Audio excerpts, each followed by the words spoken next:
तो आज हम करेंगे सेकेंड लेक्चर में चैप्टर 6 से स्टार्ट करेंगे। इसमें कुछ आदेशिकाओं के बारे में बताया गया है। तो यहां पर हमें दो चैप्टर देखने हैं, चैप्टर 6 और चैप्टर 7। चैप्टर 6 बेसिकली दोनों ही चैप्टर हैं जो आदेशिकाओं के बारे में है, ठीक है ना। आदेशिकाओं का मतलब होता है विभिन्न न्यायिक प्रयोजनों के लिए किसी व्यक्ति को या डॉक्यूमेंट को न्यायालय में उपस्थित होने के लिए जो आदेश दिया जाता है, ठीक है ना। ये हम आदेशिकाओं के संबंध में बात करते हैं। तो चैप्टर 6 में जो आदेशिकाएं दी गई हैं वो पर्सन के लिए है, ठीक है ना। केवल पर्सन को, किसी व्यक्ति को कैसे न्यायालय में बुलाया जाए। जरूरी नहीं है वो एक्यूज्ड हो, वो कोई भी हो सकता है, वो गवाह हो सकता है, वो परिवादी हो सकता है, कोई भी हो सकता है। किसी भी विभिन्न न्यायिक प्रयोजन के किसी को भी बुलाने के लिए हम समन जो जारी करते हैं, जो आदेशिकाएं जारी करते हैं, वो चैप्टर 6 में आती हैं। कोई आर्टिकल, डॉक्यूमेंट वगैरह या किसी ऐसे व्यक्ति को जिसको किसी ने किडनैप कर रखा है, जो है ना, जो किसी की अभिरक्षा में, उसको न्यायालय में पेश करने के लिए चैप्टर 7 अप्लाई होता है, ठीक है। एक स्वतंत्र व्यक्ति को न्यायालय में हाजिर होने के लिए जो आदेशिकाएं जारी की जाती हैं वो चैप्टर 6 में जारी की जाती हैं। ये थोड़ा सा वेरिएशन है चैप्टर 6 और चैप्टर 7 में।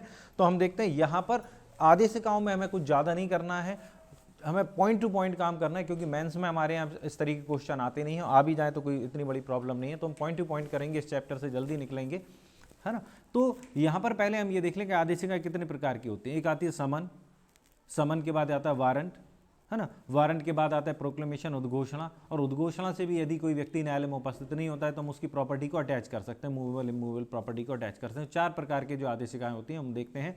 तो समन्स का प्रारूप जो बताया गया है ना, फॉर्म ऑफ समन्स, वो बताया गया सेक्शन 61 में। उसमें समन एक तो यहाँ पर आप देख लें लिखित में होगा, 2 कॉपियों में होगा, ठीक है। कैसे होगा? इन राइटिंग होगा, 2 कॉपियों में होगा, और जिस अधिकारी द्वारा, जिस न्यायालय अधिकारी द्वारा उसको जारी किया गया उसके द्वारा उस पर हस्ताक्षर होंगे और उस पर न्यायालय की सील लगी होगी, ठीक है। तो ये समन का फॉर्मेट है और इसमें कुछ नहीं करना है। अब हमें समन की तामील कैसे करनी है, यानी कि वहां तक कैसे पहुंचाना है कि लीगली हम उसको तामील करनी है। वैसे तो अभी देखा था कि हमने जब कोविड चालू हुआ था तो समन फोन से भी, कंप्लेंट के मैटर में समन बाय फोन भी जारी किए जा सकते थे, व्हाट्सएप से भी समन जारी किए गए थे, हाँ। लीगली उस पर केस लो आया था बाय फोन, हाँ। लेकिन उसमें उन्होंने ये जरूर कहा था कि आप इसका मेल भी कर दें। व्हाट्सएप तो आपने किया है, मेल भी कर दें, क्योंकि मेल का रिकॉर्ड सेव रहता है, इसलिए उन्होंने मेल के भी लिए वो किया था, हाँ। फिलहाल हम समन जो जारी करते हैं वो ऐसे करते हैं 62 के अंतर्गत समन की तामील कैसे की जाएगी, ये इसमें बताया गया है। तो इन्होंने बताया है समन की तामील 2 सब क्लॉज 2 देखें। एक तो पहले ये कहते हैं क्लॉज 1 में पुलिस अधिकारी द्वारा की जाएगी या किसी अन्य अधिकारी या लोक सेवक द्वारा समन की तामील की जा सकती है। उन्होंने बता दिया, सभी लोग ले लिए, पुलिस अधिकारी, अन्य व्यक्ति, लोक सेवक, सबके द्वारा समन की तामील की जा सकती है अगर राज्य सरकार बता दे तो। दूसरा ये कहते हैं समन की तामील 2 प्रतियां, जो 2 कॉपियों में समन होता है उनमें से एक कॉपी उसको देकर की जाएगी और दूसरी कॉपी पर उसके हस्ताक्षर किए जाएंगे। तो एक कॉपी को हम दे देंगे, समन इसीलिए 2 कॉपी में होता है, और दूसरी प्रति पर रसीदी हस्ताक्षरित कराए जाएंगे। दूसरी कॉपी पे जो 1 रुपये की रसीदी टिकट लगा रहता है उस पर उसके साइन करा लिए जाते हैं और वो कॉपी कहाँ जाती है? न्यायालय में। तो ये आ गया। अब हमें कुछ नहीं ये देखना है, आर्टिकल वाइज, सेक्शन वाइज हमें देखना है कि कौन से सेक्शन में किस प्रकार की तामील के बारे में बता दिया गया है। तो जहां मैं बता रहा हूं सेक्शन, और उसमें टिक करते जाना केवल वो पॉइंट जिसको तामील करनी है। तो निगमित निकाय और सोसाइटियों पर समन की तामील कैसे होगी? उसके सेक्रेटरी, है ना, ये सचिव, स्थानीय प्रबंधक और प्रधान अधिकारी, इन तीनों को आप कर सकते हैं। कैसे कैसे? सचिव, स्थानीय प्रबंधक और प्रधान अधिकारी को तामील होगी। 64 में आता है जब समन किए गए तामील व्यक्ति ना मिल सके तब तामील। इसको हम प्रैक्टिकल भाषा में विकसित तामील भी बोलते हैं। ये कहते हैं अगर नहीं मिल सके तो हम क्या करेंगे? हाँ, तो 2 प्रतियों में से एक उसके कुटुंब के साथ रहने, याद रखना साथ रहने वाले शब्द का उपयोग किया गया है, रहने वाले किसी व्यस्क पुरुष सदस्य के पास उस व्यक्ति को छोड़कर की जा सकती है। तो 2 कॉपियों में से हम एक किसको दे देंगे? जो भी उस परिवार का व्यस्क पुरुष सदस्य होगा, महिला सदस्य, एक तो व्यस्क होना चाहिए, पुरुष सदस्य होना चाहिए, और सबसे जरूरी बात वो साथ भी रहना चाहिए। अगर साथ नहीं रहता है तो वो पुरुष नहीं आएगा, ठीक है ना। आपका खास भाई है, व्यस्क है, लेकिन वो दूसरे मकान में रहता है तो वो साथ रहना नहीं माना जाएगा, तो उसको समन की तामील नहीं होगी, है ना। जबकि सीपीसी में उन्होंने व्यस्क, ये जो पुरुष और महिला व्यस्क आ सकते हैं, पुरुष और महिला दोनों यूज़ किए हैं, तो इसको हम विकसित तामील कहते हैं। और एक्सप्लेनेशन में बताया गया है कि सेवक कुटुंब का सदस्य नहीं है। 65 को कहते हैं चस्पा तामील, प्रतिस्थापित तामील हम जिसको बोलते हैं अफिक्स। तो ये कहते हैं कि जब कोई व्यक्ति नहीं मिल सकता तो उस समन की 2 प्रतियों में से एक उसके गृह, वास स्थान या जहाँ वो निवास करता है लगाया जाएगा। ठीक है, तो एक कॉपी हम कहाँ लगा देंगे, जहाँ वो रहता है, निवास करता है, उस स्थान पर लगा दिया जाएगा, तो ये समन की तामील मान ली जाएगी। सरकारी सेवक पर तामील कैसे होगी, इसमें अंडरलाइन करें 66 में कार्यालय के प्रधान को। स्थानीय सीमाओं के बाहर समन की तामील 67, तो कैसे होगी समन की तामील, स्थानीय अगर लोकल जुरिस्डिक्शन के बाहर आपको समन की तामील करानी है तो आप डायरेक्ट उस व्यक्ति को ना भेजकर किसको भेजेंगे, उस जुरिस्डिक्शन के मजिस्ट्रेट को, तो उसको भेजकर करेंगे, वो फिर वहां पर जो भी रूल रेगुलेशन होंगे इससे रिलेटेड उस तरीके से वो समन की तामील कराएगा। ठीक है, फिर बाकी सब छोड़ दें। 69 साक्षी पर डाक द्वारा समन की तामील, तो रजिस्ट्रीकृत डाक द्वारा की जा सकती है। इसका क्लॉज 2 महत्वपूर्ण है, यदि उस पर यह लिखा आता है समन की तामील पर कि उसने मतलब जो पोस्ट से भेजी जाती है उस पर अगर ये लिखा आता है वापस, अगर वो लौट कर आता है समन तामील में कि लेने से इनकार किया, तो फिर ये माना जाएगा समन की तामील हो गई। अगर इस पर यह आ गया लेने से इनकार किया तो क्या माना जाएगा, समन की तामील हो गई। तो ये समन का प्रारूप हमने सेक्शन 61 में देखा। उसके बाद किस किस तरीके से समन की तामील की जाएगी ये आप सेक्शन वाइज कर लें, कौन सी सेक्शन में, बस इतने जितने पॉइंट बताए उतना कर लें, इससे ज़्यादा कुछ भी करने की जरूरत नहीं है। 70 गिरफ्तारी वारंट का प्रारूप और अवधि, तो गिरफ्तारी वारंट भी सेम टू सेम वैसा ही हो जाता है जैसे समन होता है, लेकिन वो 2 प्रतियों में नहीं होता। सिंपल थिंग, इतनी सी बात है, वो 2 प्रतियों में नहीं होता। ठीक है ना, क्यों नहीं होता है, क्योंकि समन हमें एक कॉपी वहां छोड़कर आनी पड़ती थी, दूसरे पे हम क्या करते थे, सिग्नेचर कराते थे, रसीदें। यहां ऐसा नहीं होता है ना। गिरफ्तारी वारंट का तो मतलब ही ये है कि हम वारंट लेके जा रहे हैं। फिल्मों में नहीं देखा आपने, गिरफ्तारी वारंट लाए हो क्या, ठीक है, तो लाए हैं और हमारे साथ में चलो, तो जब साथ में लेके ही आना है बंदे को तो फिर कॉपी छोड़ने का मतलब नहीं निकलता। ठीक है ना, तो बस 2 प्रतियों में नहीं होता, बाकी सेम टू सेम वो होता है। 70 क्लॉज 2, आपको एक लाइन करनी है 70 क्लॉज 2, इस तरीके से करनी है। तो ये कहते हैं समन कब तक जारी रहता है, एक बार अगर समन जारी कर दिया कब तक जारी रहता है, तो जब तक उसकी तामील ना हो जाए या उसे जारी करने वाले न्यायालय द्वारा रद्द ना कर दिया है। किसके द्वारा, उसे जारी करने वाले न्यायालय द्वारा। अगर रद्द नहीं कर दिया जाता है या तामील नहीं हो जाती है तब तक समन जारी रहेगा। ठीक है, वारंट किसको निर्दिष्ट होंगे, तो वारंट एक या अधिक पुलिस अधिकारी को निर्दिष्ट होंगे और तुरंत निष्पादन की आवश्यकता है तो किसी अन्य व्यक्ति को भी होंगे। तो पुलिस या अन्य व्यक्ति को कब, जब तुरंत निष्पादन की आवश्यकता है। बाकी 73 छोड़ दें।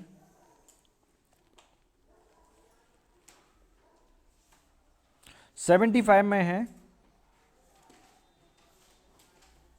ना, 74 देख लें, पुलिस अधिकारी को निर्दिष्ट वारंट। बेसिकली वारंट में क्या होता है, जिस व्यक्ति को वारंट दिया गया है, पुलिस अधिकारी है, वही उसका निष्पादन कराएगा।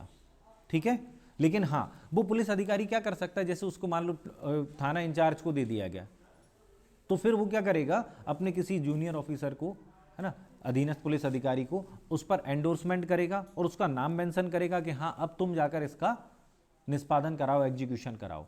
तो वारंट वही व्यक्ति निष्पादन कराएगा जिसको वो दिया गया है, वो पुलिस अधिकारी। अगर वो चाहे तो उस पर एंडोर्समेंट करके किसी अन्य पुलिस अधिकारी को दे सकता है कि हमने आपको ये दे दिया। तो इसमें हमें यही बताया गया 75 में। लास्ट लाइन कहती है जिसका नाम वारंट पर उस अधिकारी द्वारा पृष्ठांकित किया जाएगा, एंडोर्स किया जाता है, जिसे वह निर्दिष्ट या प्रस्थांकित है। तो अगर प्रस्थांकित एंडोर्समेंट कर दिया गया है तो वो व्यक्ति भी, जिसको वो पुलिस अधिकारी उसका निष्पादन करा सकता है।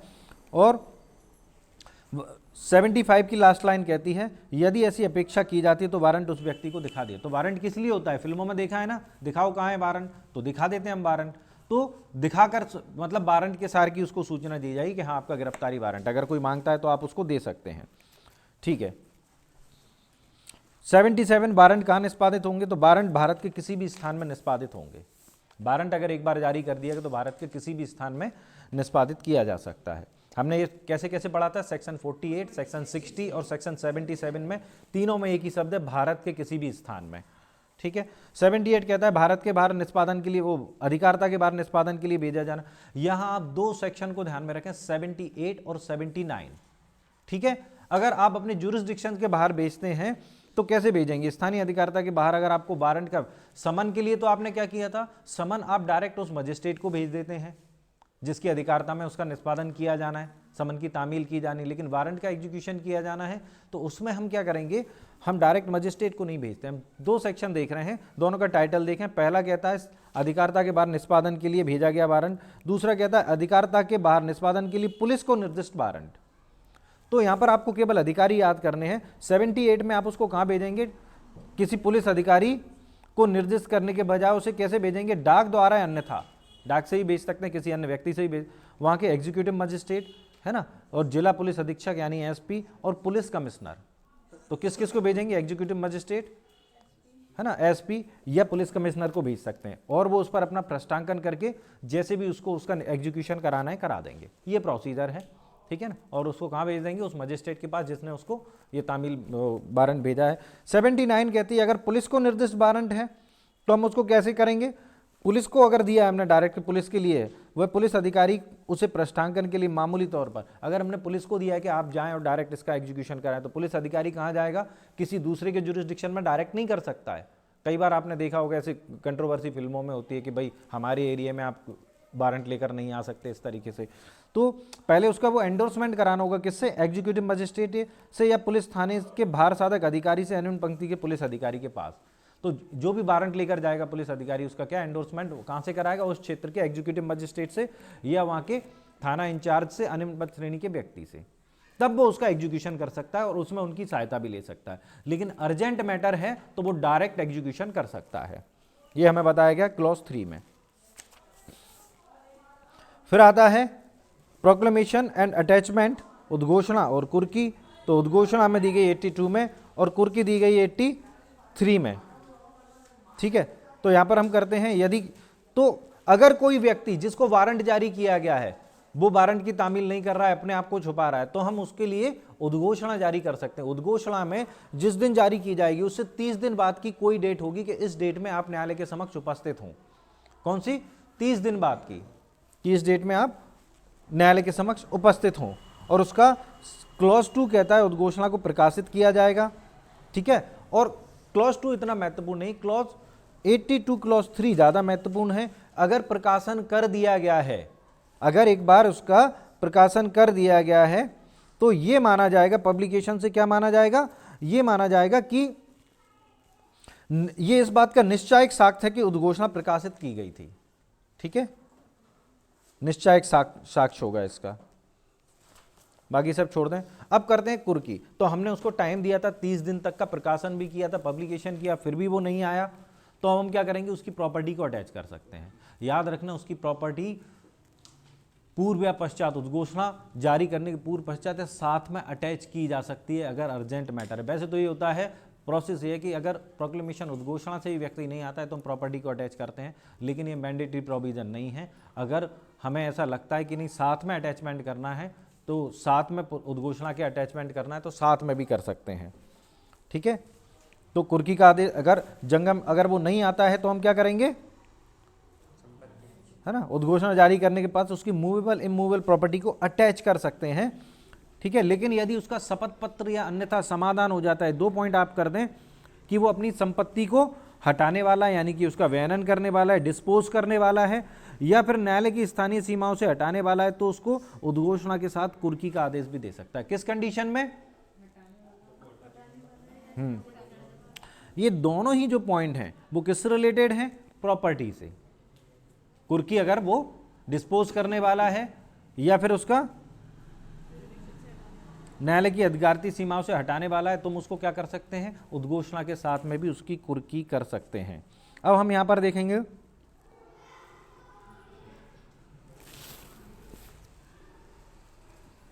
क्लॉज 5 देखें, जीवन धन या विनिश्वर प्रकृति की संपत्ति है तो तुरंत विक्रय का आदेश दे सकेगा।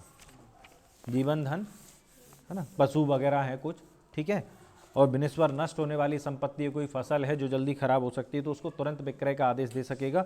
और यदि ऐसा नहीं है तो विक्रय टेक्निकली कब किया जाता है, 6 महीने के बाद। अब यहाँ पर थोड़ा थोड़ा हम समझ लें, 6 महीने के बाद विक्रय किया जाता है। और यदि मैं आपको पॉइंट टू पॉइंट बता रहा हूँ, फिर मैं आपको बेयर एक्ट में टिक करा दूंगा। विक्रय 6 महीने में किया जाता है। 6 महीने के बाद 6 महीने तक हम इंतजार करते हैं कि कोई भी व्यक्ति अपने अधिकार का दावा करने के लिए आ जाए, और अगर उसके अधिकार का दावा सिद्ध होता है, किसके अलावा, जिसके विरुद्ध उद्घोषणा जारी, प्रोक्लेमेशन जारी किया गया था उसके अलावा, तो कोई भी व्यक्ति अपने अधिकार का दावा करने के लिए आ जाता है। यदि उसको उसका अधिकार का दावा सिद्ध होता है तो प्रॉपर्टी उसको छोड़ दी जाती है, और यदि ऐसा कोई व्यक्ति आता है और उसके विरुद्ध संपत्ति नहीं छोड़ी जाती उसके पक्ष में, या फिर आता ही नहीं है, तो उसको 6 महीने के बाद, उद्घोषणा से 6 महीने के बाद संपत्ति की कुर्की की जा सकती है। लेकिन ऐसा व्यक्ति जिसने दावा किया था उसके दावे को नामंजूर कर दिया गया था, तो उस 1 वर्ष के भीतर उसके लिए सिविल सूट फाइल कर सकता है ना, अपना राइट डिसाइड, अपना इंटरेस्ट डिसाइड करवाने के लिए।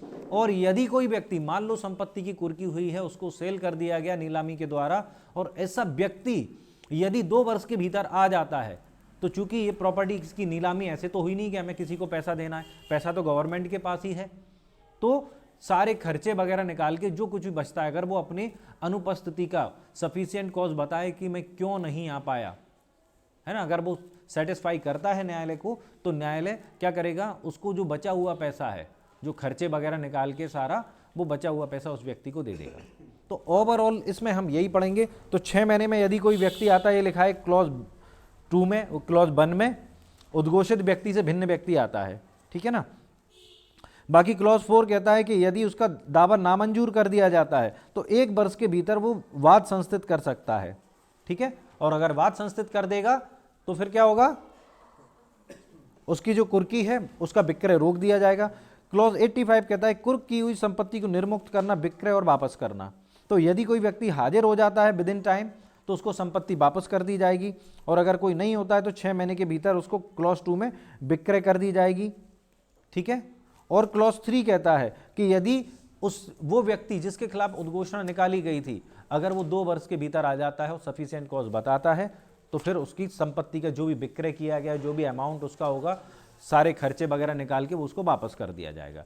86 कहता है कुर्क संपत्ति की वापसी के लिए आवेदन नामंजूर करने वाले आदेश से विरुद्ध। तो यदि कुर्क संपत्ति की जो हमने वापसी के लिए आवेदन किया था, अगर वो आप कुर्क संपत्ति की जो वापसी नहीं करते हैं तो उसके विरुद्ध अपील की जा सकती है, नामंजूरी के विरुद्ध। यहाँ पर याद रखना, मैंने आपको पहले भी बताया है कि अपील के संबंध में प्रोविजन पूछा जा सकता है, किस किस मैटर में अपील होती है, किस किस मैटर में अपील नहीं होती है, ठीक है। यहाँ पर आपको बीच में कई सारी सेक्शंस मिलेंगी जिसमें अपील शब्द का उपयोग किया गया है। तो यहाँ से पहली सेक्शन तो आप 86 में अपील ले लें, ठीक है। ऐसा अलग अलग सेक्शन पूछे जाएंगे, हो सकता है उसमें से ऐसी कोई भी सेक्शन ना हो जो अपील के चैप्टर से रिलेटेड हो, तो आप वहाँ कंफ्यूज होंगे। आपको पता होना चाहिए कौन से सेक्शन में अपील का प्रोविजन है। तो एक 86 में है, जैसे जैसे आता जाएगा एक ही जगह मेंशन करते जाएं। ये ओटी आता है और अक्सर गलत हो जाता है क्योंकि हम कॉमन सेंस लगाते हैं, दिमाग में रखते नहीं हैं। चले बाकी सब छोड़ दें। अब ये जो आदेशिकाएं जारी की जा रही थी वो किसके लिए थी, किसी व्यक्ति के लिए, पर्सन के लिए, पर्सन जो स्वतंत्र था, ना कि किसी की अभिरक्षा में था, अरेस्ट था, ऐसे पर्सन के लिए। अब हम बात करते हैं चैप्टर 7, तो चीजें पेश करने को विवश करने के लिए आदेशिकाएं। तो यहां पर जो आदेशिकाएं हैं वो आर्टिकल्स के, डॉक्यूमेंट आर्टिकल्स वगैरह के लिए दी जा रही हैं, है ना। जब हम न्यायालय किसी से दस्तावेज मंगाता है, 91 का क्वेश्चन सिविल जज मेंस में आ चुका है एक बार शॉर्ट उसमें, तो इसमें आ गया है 91 में 2 चीजें आपको याद रखनी है कि एक जो मजिस्ट्रेट होता है वो समन जारी करता है और पुलिस अधिकारी आदेशिकाएं जारी करता है। तो आपसे चाहे पुलिस अधिकारी चाहे मजिस्ट्रेट आपसे कोई डॉक्यूमेंट या कोई आर्टिकल मंगाने के लिए समन या आदेशिका, पुलिस अधिकारी आदेशिका जारी कर सकता है और मजिस्ट्रेट समन जारी कर सकता है, वो मंगाने के लिए जारी किया जा सकता है, ठीक है। और यदि यहाँ पर ऐसी आदेशिका की तामील में चूंकि आपसे केवल वो डॉक्यूमेंट या कोई आर्टिकल मांगा गया है, तो इसलिए आपका वहाँ अपीयर होना जरूरी नहीं है। जरूरी ये है कि वो आर्टिकल या वो डॉक्यूमेंट उसके पास पहुंच जाए। तो ऐसी स्थिति में यदि आप स्वयं या डाक के माध्यम से या अपने अधिवक्ता के माध्यम से, प्रतिनिधि के माध्यम से या किसी भी तरीके से अगर मजिस्ट्रेट के पास वो चीज़ पहुंचा देते हैं, तो ये माना जाएगा कि आपने ऐसे पुलिस के आदेश या मजिस्ट्रेट के समन का सार्थक अनुपालन कर दिया है, और ऐसे आदेश में ये माना जाएगा आपने पालन कर दिया है और आपकी लायबिलिटी वहां समाप्त होती है। ओवरऑल इस सेक्शन का यही मतलब है, ठीक है।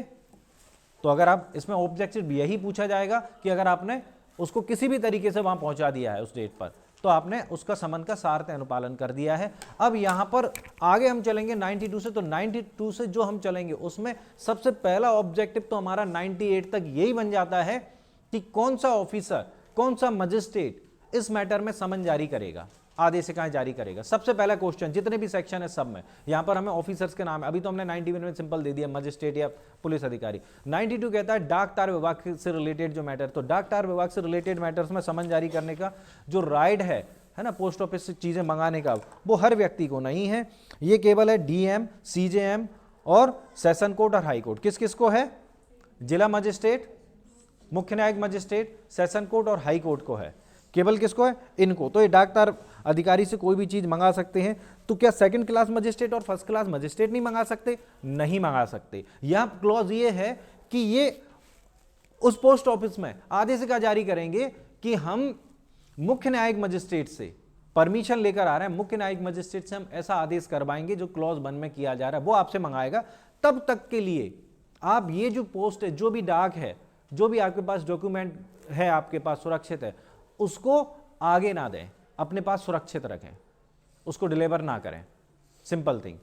तो ठीक है, ये डायरेक्ट नहीं करेंगे, ये उसको ये आदेश दे सकते हैं कि आप इसको आगे डिलीवर ना करें, जब तक हम क्या करेंगे, ये जो मजिस्ट्रेट हैं वो सीजेएम के माध्यम से, मुख्य न्यायिक मजिस्ट्रेट के माध्यम से उस चीज को मंगा सकते हैं। जिला मजिस्ट्रेट या मुख्य न्यायिक मजिस्ट्रेट या अन्य न्यायालय के आदेश मिलने तक। अगर वो एग्जीक्यूटिव मजिस्ट्रेट ऐसा करता है तो वो जिला मजिस्ट्रेट का आदेश लेकर भेज देगा जिला मजिस्ट्रेट से, और अगर वो जेएमएफसी या जेएमएससी करना चाहते हैं तो वो मुख्य न्यायिक मजिस्ट्रेट के आदेश तक। तो यहाँ पर वो क्या आदेश देगा उसको, पोस्ट ऑफिस को, कि आप इसको तब तक अपने पास सुरक्षित रखें जब तक कि आपके पास डीएम या सीजेएम का आदेश ना आ जाए। चलें, तलाशी वारंट। तो भाई हमने 92 में और 91 में आदेशिकाएं जारी की, फिर भी कोई व्यक्ति हमें वो चीज़ नहीं दे रहा है, तो हम उसके लिए फिर 93 में सर्च। तो सर्च वारंट कब जारी किया जाता है? जब कोई व्यक्ति 91 और 92 के आदेशों का अनुपालन नहीं करता है, तो हम वहां पर सर्च वारंट जारी कर सकते हैं। ठीक है।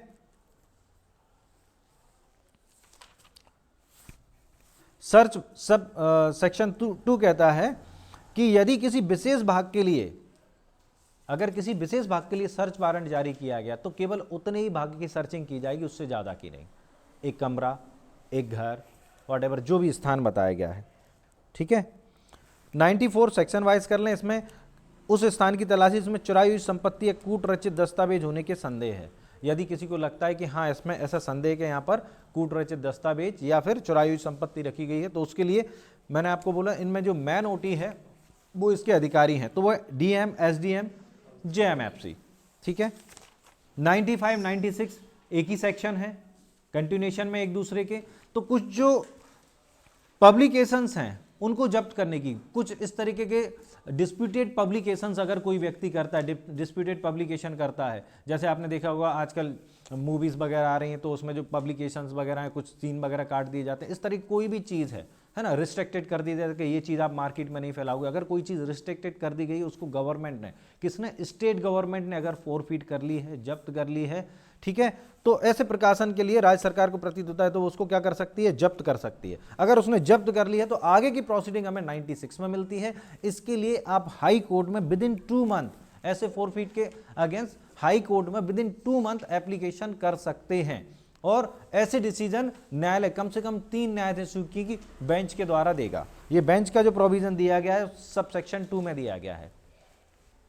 बेंच का जो प्रोविजन दिया गया है सब सेक्शन 2 में दिया गया। तो यहाँ ऑब्जेक्टिव क्या है, फोरफीट कौन से सेक्शन में होता है, कौन करता है, 95 में किसी भी पब्लिकेशन को स्टेट गवर्नमेंट करती है, स्टेट गवर्नमेंट जो फोरफीट करती है उसके अगेंस्ट आप एप्लीकेशन कर सकते हैं हाई कोर्ट में विद इन 2 मंथ, और 3 न्यायाधीशों की बेंच द्वारा उसको डिसाइड किया जाएगा। ये हमारा सेक्शन यहीं खत्म होता है। 97, 98, 97 जो है वो कहते हैं सदोष परिरुद्ध व्यक्तियों की तलाशी।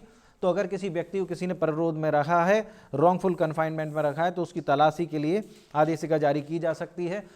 जो 97 है उस पर आप लिख सकते हैं यहाँ हैबियस कॉर्पस रिट के समान है। 97 का जो प्रभाव है बंदी प्रत्यक्षीकरण हैबियस कॉर्पस रिट के समान है। ठीक है। तो यहाँ पर भी हम इसके लिए क्या जारी करेंगे, तलाशी वारंट, सर्च वारंट। 97 में सर्च वारंट, 93 में डॉक्यूमेंट के लिए सर्च वारंट जारी किया जा रहा था, 97 में किसी व्यक्ति के लिए, है ना, रॉन्गफुल कन्फाइंड में रखे गए व्यक्ति के लिए सर्च वारंट जारी किया जाएगा। 98 कहता है अपहृत स्त्रियों को वापस दिलाने के लिए विवश करने की शक्ति। टाइटल वाइज करें दोनों ही सेक्शन में आएगा, डीएम, एसडीएम और जेएमएफसी। सिंपल क्वेश्चन है, डीएम, एसडीएम और जेएमएफसी टाइटल वाइज याद करें, इतना ही ऑब्जेक्टिव है, इससे ज्यादा आज तक नहीं पूछा गया और पूछे जाने की संभावना है भी नहीं। आजकल ये पहले तो 1999 से 105 तक सेक्शन नहीं पूछे जाते थे, लेकिन अब पिछले कुछ समय से ये ट्रेंड आ गया है, तो केवल टाइटल पूछे गए। टाइटल वाइज आप इनको जरूर कर लें, स्पेशली जो 102 का टाइटल है, कुछ संपत्ति को अभिकृत करने की पुलिस अधिकारी की शक्ति। ठीक है, तो पुलिस अधिकारी कुछ संपत्तियों को अभिकृत कर सकता है यदि उसके चुराए हुई होने का संदेह है। ठीक है, कौन सी संपत्तियां? जिनके चुराए हुए होने का संदेह है। जैसे हम करते हैं जजमेंट की भाई गाड़ी मिली किसी पुलिस अधिकारी को, कोई गाड़ी से जा रहा था, किसी भी तरीके उससे पूछते हैं कि भाई तुम्हारे पास डॉक्यूमेंट चेक करा, उसके पास डॉक्यूमेंट थे, वो घबरा गया, तो हम उसको चुराई हुई होने के संदेह पर, कई बार चोरी की संपत्तियां ऐसे ही मिलती हैं कि हम ढूंढ कुछ रहे थे, मिल कुछ और गया। ठीक है, तो उसको संदेह है तो उसको जब्त कर सकता है, पुलिस अधिकारी को शक्ति दी गई है। 103 मजिस्ट्रेट अपनी उपस्थिति में तलाशी लिए जाने का निर्देश दे सकता है। अभी जो भी हमने तलाशी की बात की 93 में की, 97 में की तलाशी की बात, यहां पर मजिस्ट्रेट को यदि उचित प्रतीत होता है तो वो खुद कहेगा कि हाँ मैं भी वहां उपस्थित रहूंगा, मेरी उपस्थिति में तलाशी की जाए, तो ये प्रोविजन दिया गया 103 में। 104 कहता है पेश की गई दस्तावेज आदि को परिबद्ध करने की शक्ति। तो जो भी डॉक्यूमेंट पेश किया जाता है, चाहे वो किसी भी सेक्शन में किया जाए, 91 में किया जाए, 92 में किया जाए, 93 में सर्च वारंट के माध्यम से उसको जब्त किया जाए, उसको अगर वो परिबद्ध करना चाहता है, परिरुद्ध करना चाहता है, तो जजमेंट होने तक उसको अपने पास अपनी फाइल में मजिस्ट्रेट लगा लेगा। 105 आदेशिकाओं के बारे में व्यतिकारी व्यवस्था केवल सेक्शन वाइज करें, मिसलेनियस। ठीक है ना, छत्तीसगढ़ राज्य हमसे द्वारा एक कदम आगे है, उसने टाइटल वाइज 105 क्लॉज जे भी पूछ लिया है। टाइटल वाइज 105 क्लॉज जे भी पूछ लिया है। ठीक है ना, हम लोग नहीं पूछते हैं लेकिन उन्होंने पूछ लिया है, तो आप कर सकते हैं क्योंकि किसी भी ओटी के रिपीट होने की पॉसिबिलिटीज होती है।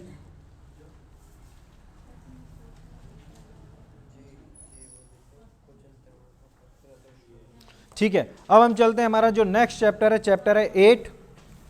बड़ा अच्छा चैप्टर है, ऑब्जेक्टिव के हिसाब से डीपली इसमें कुछ भी नहीं पूछा जाएगा, तो ऑब्जेक्टिव के हिसाब से हमें करना है। ये कहां से कहां तक चलेगा हमारा? सेक्शन 106 से 124 तक। पहले तो ये कर ले, हमारा जो चैप्टर 8 है वो 106 से 124 तक चलेगा। यहां पर हम देखें हमारी जो मेन सेक्शन आएंगी कौन सी, अब दिख तो कुछ रहा नहीं है।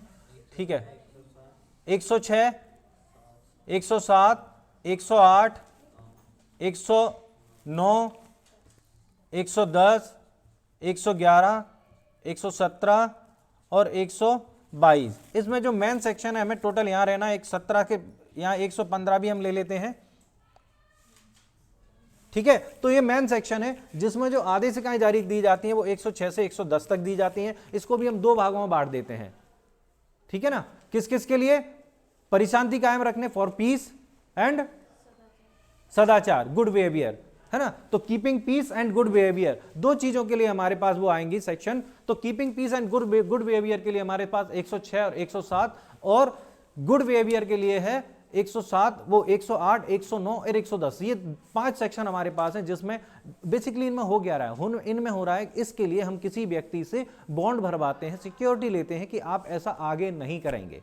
ठीक है, तो यहां पर टेक्निकल देखा जाए तो यहां पर केवल 106 में जुडिशियल ऑफिसर आते हैं, बाकी 107 से लेके 110 तक जो आदेश का जारी की जाती है वो केवल और केवल एग्जीक्यूटिव मजिस्ट्रेट के द्वारा जारी की जाती है। 106 में भी केवल 2 जुडिशियल ऑफिसर आते हैं हमारे, एक तो JMFC judicial magistrate first class और सेशन कोर्ट। तो सेशन कोर्ट और जुडिशियल मजिस्ट्रेट फर्स्ट क्लास, ये जब कुछ ऐसे ऑफेंस बताएं, सब सेक्शन 2 में कुछ ऐसे ऑफेंस बताए गए हैं जिसमें अगर वो कन्विक्शन करते हैं किसी व्यक्ति तो उससे 3 साल तक के लिए बॉन्ड भरवा सकते हैं। यहां पर यह जान लेना जरूरी है कि केवल 106 और 110 में जो बॉन्ड भरवाए, जो सिक्योरिटी ली जाती है वो 3 साल तक की ली जाती है। बस 7, 8, 9 इसमें जो सिक्योरिटी ली जाती है वो ली जाती है केवल और केवल 1 वर्ष के लिए एग्जीक्यूटिव मजिस्ट्रेट की। बाकी इनमें टाइटल के अलावा कुछ भी करने की हमें जरूरत नहीं है। तो 106 में हमें जो बताया गया, जो सिक्योरिटी लेते हैं 3 वर्ष तक की, जुडिशियल ऑफिसर लेते हैं सेशन कोर्ट और जेएमएफसी, ये जो लेते हैं सब सेक्शन 2 के यदि ऑफेंस में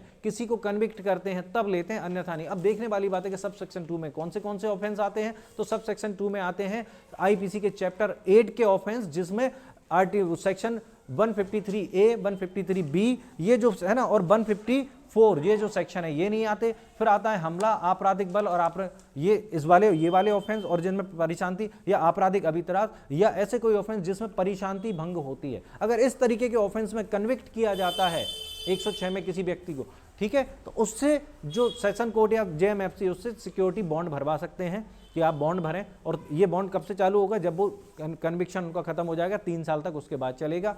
ठीक है, यहां पर यदि उनको अपील में किसी कारण से उनकी सजा माफ कर दी जाती है तो बॉन्ड अपने आप ऑटोमेटिकली समाप्त हो जाएगा। क्लियर? उसके बाद आपको कुछ नहीं, टोटल कॉन्सेप्चुअल है। आगे जितने भी ऑफिसर आएंगे सारे के सारे एग्जीक्यूटिव मजिस्ट्रेट हैं, है ना। 107, 108, 109 में ये जो आदेश दिया जाएगा वो एक वर्ष के लिए होगा। 110 में कितने वर्ष के लिए होगा? 3 वर्ष के लिए।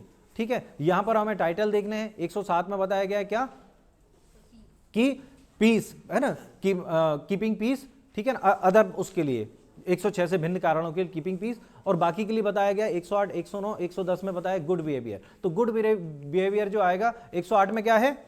राजद्रोहात्मक बातें फैलाने के लिए सिक्योरिटी। दूसरा, संदेहास्पद अपराधियों से, और फिर अभ्यासिक, है ना, अभ्यासिक व्यक्तियों से सिक्योरिटी हम जो लेंगे, है ना। इसमें जो आदेश जारी किया जाता है, कारण बताओ नोटिस जारी किया जाता है सेक्शन 111 में। केवल कारण होता है कि आपके विरुद्ध क्यों ना आपसे सिक्योरिटी ले ली जाए। और जो मेन आदेश दिया जाता है वो दिया जाता है 117 में। किसमें? 117 में। ठीक है, ये 2 सेक्शन हमने कर लिए। 2 सेक्शन हमारे पास और बची हैं, 115 और 122। तो 115 में हमें जो करना है, लुक एट मी ओनली, किताबों में ना देखें, बाद में कर लेना, रिकॉर्डिंग है आपके पास उसमें सुनकर कर लेना, है ना, एग्जाम में काफी कम टाइम बचा है। तो यहां पर देखें 115 में हमें व्यक्तिगत उपस्थिति से छूट प्रदान की गई है केवल इस चैप्टर के लिए। वैसे तो जो पर्सनल अपीयरेंस से हमें छूट प्रदान की गई है वो 205 में की गई है, लेकिन 115 में केवल इस चैप्टर के लिए, चैप्टर 8 के लिए की गई है। ठीक है, तो आप ये कर लें कि यहां पर क्या किया गया है ना, पर्सनल अपीयरेंस से छूट प्रदान की गई है। दूसरा, अब हम चले जाते हैं सिंपल 122 में। तो 122 में ये बताया गया कि यदि किसी व्यक्ति को जिसको इस प्रकार का आदेश दिया गया है और इस प्रकार की प्रतिभूति देने में वो असफल होता है ना, या इंकारी करता है किसी प्रकार से, तो उसको कारागार में भेज दिया जाएगा। ठीक है, कारागार कितने समय तक का होगा? मैक्सिमम 3 वर्ष तक का। ये आपको सारे के सारे पॉइंट मिलेंगे 122 में। कारागार होगा 3 वर्ष तक का। ठीक है, आप लोग अगर ऐसा करना चाहते हैं, आपको लग रहा है स्कूलों से, तो मैं आपको पॉइंट टू पॉइंट बताता जाता हूं कि ये 3 वर्ष की अवधि कहां पर लिखी हुई है। ठीक है, तो 3 वर्ष की अवधि लिखी हुई है क्लॉज 3 के, 122 के क्लॉज 3 के प्रोविजो में।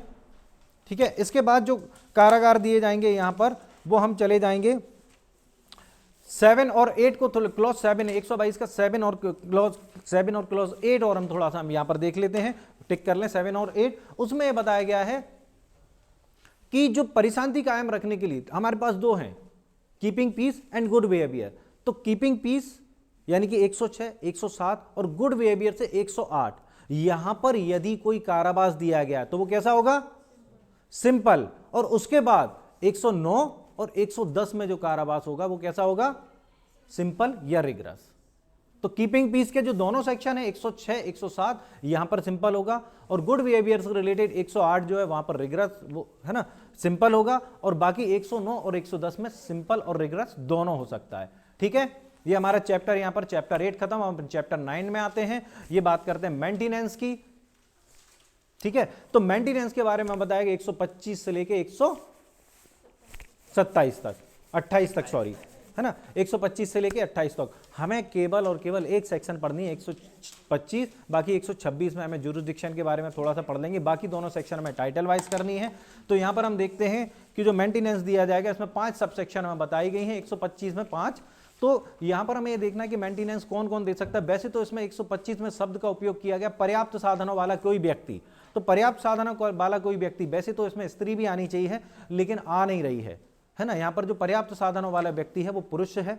तो पुरुष अपनी पत्नी का, बच्चों का, है ना, 2 प्रकार के बच्चे बताए हैं इसमें, देखते हैं कौन से 2 प्रकार के बच्चे हैं, मतलब क्लॉज बी और सी में बताए गए हैं। ठीक है ना, तो बच्चों का और माता पिता का मेंटेनेंस, भरण पोषण करने के लिए उसकी लायबिलिटी बताई गई है। यहां पर्याप्त साधनों का तात्पर्य यह है कि पर्याप्त साधनों का मतलब है यदि आप स्वस्थ हैं शारीरिक और मानसिक रूप से, तो आप भले ही लेबर करें, है ना, डलिया डालें, कुछ भी करें, आप अपना बच्चों का, माता पिता का, पत्नी का भरण पोषण करें।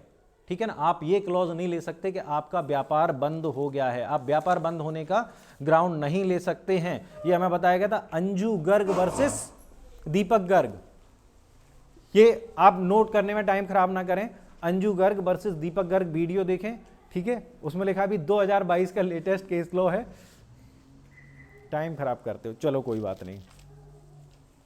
2022 का लेटेस्ट है ये, अंजू गर्ग वर्सेस दीपक गर्ग, कि आप यहां पर ये बहाना नहीं ले सकते हैं कि आपका व्यापार बंद हो गया, आपको मेंटेनेंस करना पड़ेगा। तो ठीक है, हम इसमें देखते हैं और क्या क्या करना पड़ेगा हमें।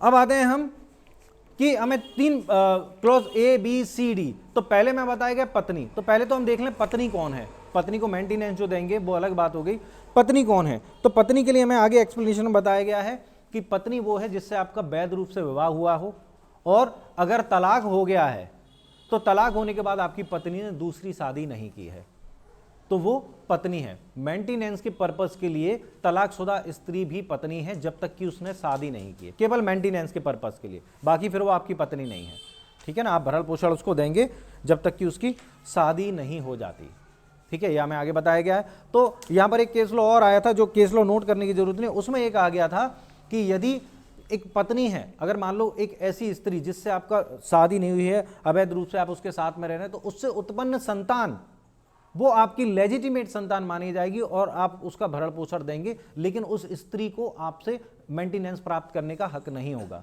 अगर एक पत्नी के जीवित रहते हुए कोई और स्त्री उस पुरुष से विवाह कर लेती है तो दूसरी पत्नी मेंटेनेंस मांगने की हकदार नहीं होगी, ठीक है। ये ऑब्जेक्टिव है, इसमें से ऑब्जेक्टिव जो आए आप करते चलें। तो ये हो गई पत्नी। पत्नी के संबंध में और क्लॉज ये आता है, और बहुत सारे क्लॉज हैं लेकिन हमसे पूछे नहीं जाते। अब हम मुस्लिम महिला की स्थिति को देख लेते हैं। तो हमें पता है मोहम्मद क्या है, मोहम्मद अहमद हुसैन वर्सेस शाहबानो बेगम, ये 1985 का केस है। इसमें बताया गया था, ये जो सेक्शन है ये धर्मनिरपेक्ष प्रकृति की है और मुस्लिम महिला भी अपने पति से मेंटेनेंस मांगने की हकदार है, लेकिन पता नहीं क्यों ये बड़ी अजीब सी स्थिति थी, हमारी गवर्नमेंट को ये रास नहीं आया, इस पर काफ़ी डिस्प्यूट हुआ, तो उन्होंने तुरंत लेकर आ गया मुस्लिम महिला तलाक से संरक्षण अधिनियम 1986। इस तरीके कोई अधिनियम था, मैं पढ़ के बता देता हूँ आपको।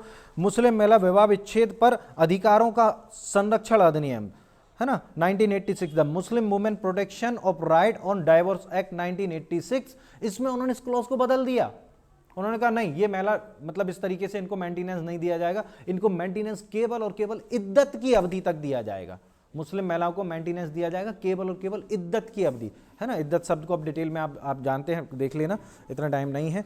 तो यहाँ पर इस क्लॉज को समाप्त कर दिया गया, ठीक है ना, जबकि कोई लॉजिक नहीं था। लेकिन इसके बाद 2 केस और आते हैं, नूर सबा खातून और दूसरा आता है समीम बनाम उत्तर प्रदेश राज्य, दोनों में मेंटेनेंस को अलाउ किया गया।